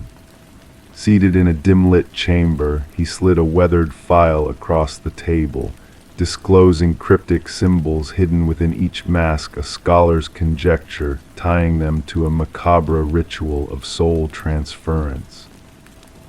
A journal clandestinely stowed behind a loose panel in Catherine's abode unveiled her descent into dread. Her frantic entries chronicled an insidious presence, the mask's malevolent sentience, and its sinister connection to a lineage of tragic demises. The detective pieced together the puzzle, the enigmatic fibers, Catherine's research, and the trail of fear-stricken deaths. The medical examiner's final verdict, a fatal cardiac arrest induced by sheer terror. What specter could evoke such paralyzing dread that a heart ceased its rhythmic cadence? Surveillance footage from a vigilant neighbor's abode disclosed a chilling revelation, the silhouette of a figure exiting Catherine's home, adorned with what seemed to be the mask, moving with her eerie grace yet devoid of human essence. An alert was issued for the missing mask, but its elusive presence persisted until whispers surfaced of its reappearance in a distant vintage shop. By the time investigators arrived, it had already changed hands, the buyer's identity veiled in obscurity. The case lingered in limbo, unsolved, a specter of terror lingering in the shadows. The detective safeguarded Catherine's journal in her desk drawer, a grim testament to a reality beyond official comprehension. Sometimes, in the hush of night, she jolted awake, a sensation of unseen eyes fixated upon her.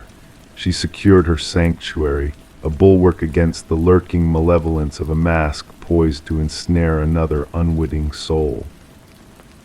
The mask endures, a specter of ancient malevolence, biding its time until it finds a new bearer. And when it does, another will awaken to the eerie rustle of its approach, hollow sockets fixated on the essence within, hungering for the essence that dwells behind mortal eyes. Story 25. In the quiet stillness of a forgotten birthday captured on an aged Polaroid, a tale unfolds. Faces frozen in smiles, candles dancing with flickering flames, seemingly ordinary scenes until a curious discovery shatters the tranquility. The daughter, inheriting a box of memories tucked away in the depths of her mother's attic, stumbled upon the anomaly. A figure lurking in the background of each photo, a man cloaked in shadow, standing just beyond the reach of the candle's gentle glow. Unseen and unknown, he intruded upon cherished family moments, drawing closer with each passing snapshot. Sarah Winters, grappling with the weight of loss after her mother's funeral, unearthed the haunting collection labeled simply Memories. What should have been a comforting journey through nostalgia transformed into a descent into darkness. The first photo revealed a faint silhouette at the edge, a mysterious presence lingering during a long-forgotten birthday celebration. Subsequent images unveiled his progression, from a distant observer to a looming specter standing ominously behind her relatives, unnoticed by all but the lens of the camera. With trembling hands, Sarah reached out to her father, seeking answers to the enigma that plagued her. His initial dismissal turned to disbelief as he too beheld the unsettling images. A call to the authorities led her to Detective Marcus Reed, a seasoned investigator who listened intently as she laid bare the unsettling truth before him. Rain tapped rhythmically against the windows of the precinct, casting shadows that mirrored the mystery shrouding the photographs. As the detective pored over the evidence, a chilling realization dawned upon him. The figure in the photos moved with purpose, a silent intruder navigating through the captured moments of joy with sinister intent. Despite exhaustive inquiries, no one could place the man in their memories. The trail of breadcrumbs led nowhere, with each attempt to unmask the phantom yielding only more questions. A breakthrough came with the aid of technology, as digital enhancements unveiled hidden details within the faded images. A scar, a ring, a glimpse of a face previously obscured all fragments of a puzzle that pointed towards a sinister truth. Dental records provided the final piece, linking the shadowy figure to a dark past of unsolved disappearances and heinous crimes. Robert Keller, a maintenance worker with a chilling history, emerged as the elusive figure haunting the family photos. His connection to the vanished children sent shivers down the spines of those involved in the case. The revelation unraveled a web of deceit and horror, exposing a predator who had lurked in plain sight for decades, his presence a ghostly echo of past atrocities.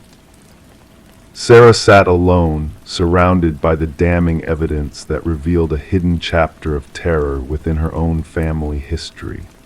The news of identified remains near the vacation property brought a sense of closure tinged with sorrow. DNA confirmed the fate of one of the missing children, offering a bittersweet resolution to a mystery that had haunted families for years. Gazing at the final birthday photo, Sarah saw beyond the smiles and flickering candles. The figure, once a specter of shadows, now stood exposed in the harsh light of justice. The box of memories became a vessel of truth, a testament to the unseen dangers that lurk within the confines of captured moments.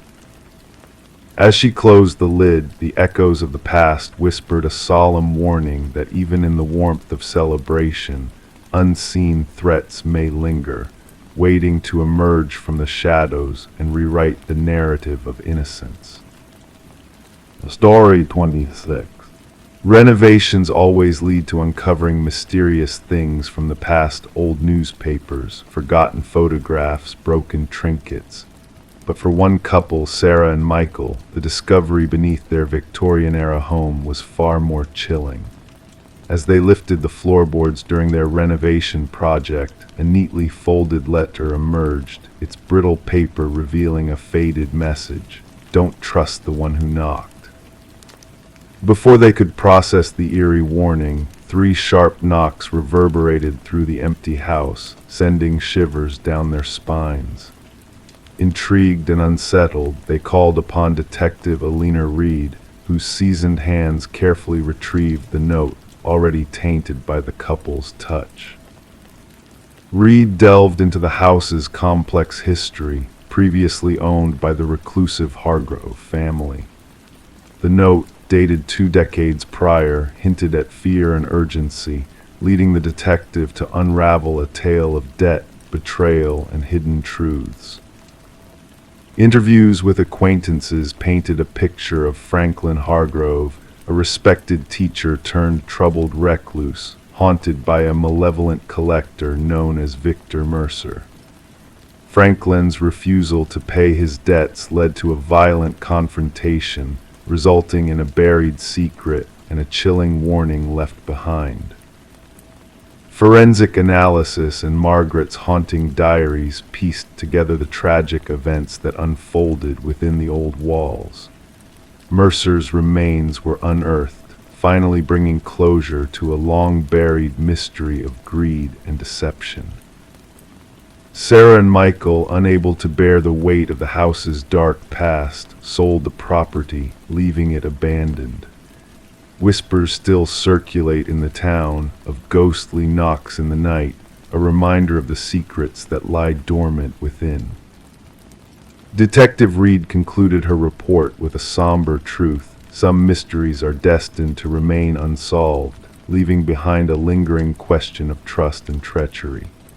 The note, now stored as evidence, serves as a haunting reminder: don't trust the one who knocked.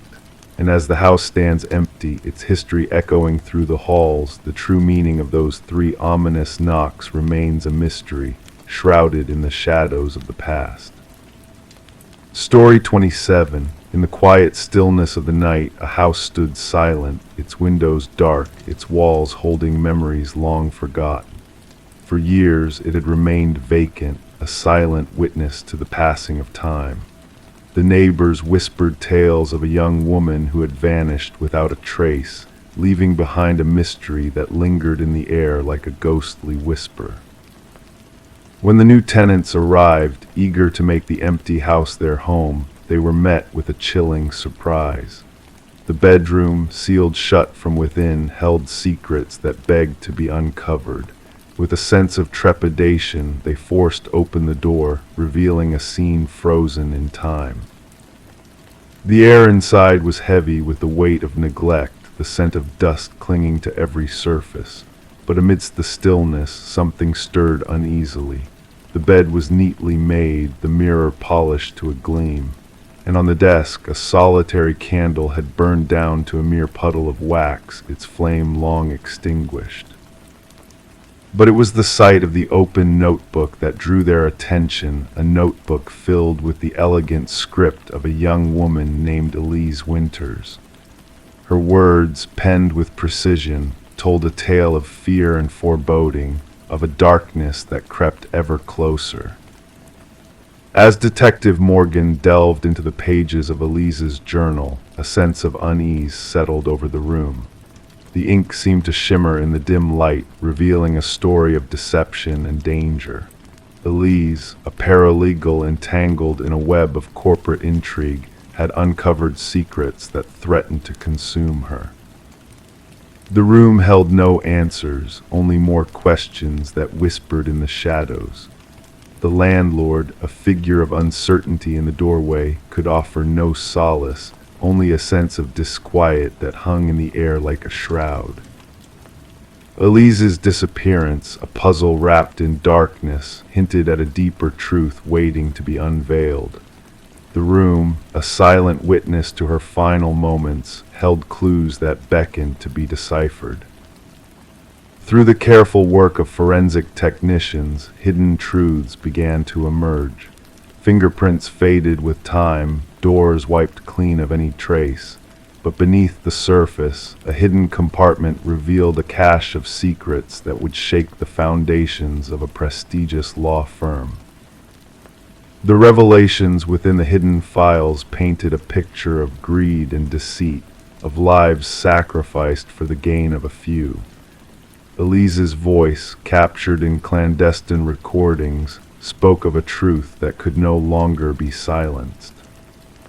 As the pieces of the puzzle fell into place, a shadowy figure emerged from the depths of the past. Vincent Harriman, a man of power and privilege, stood accused of heinous crimes that had long been buried in darkness. The truth, a fragile thread woven through the fabric of lies, unraveled with each passing moment. Harriman's facade crumbled, revealing the darkness that lurked beneath his polished exterior.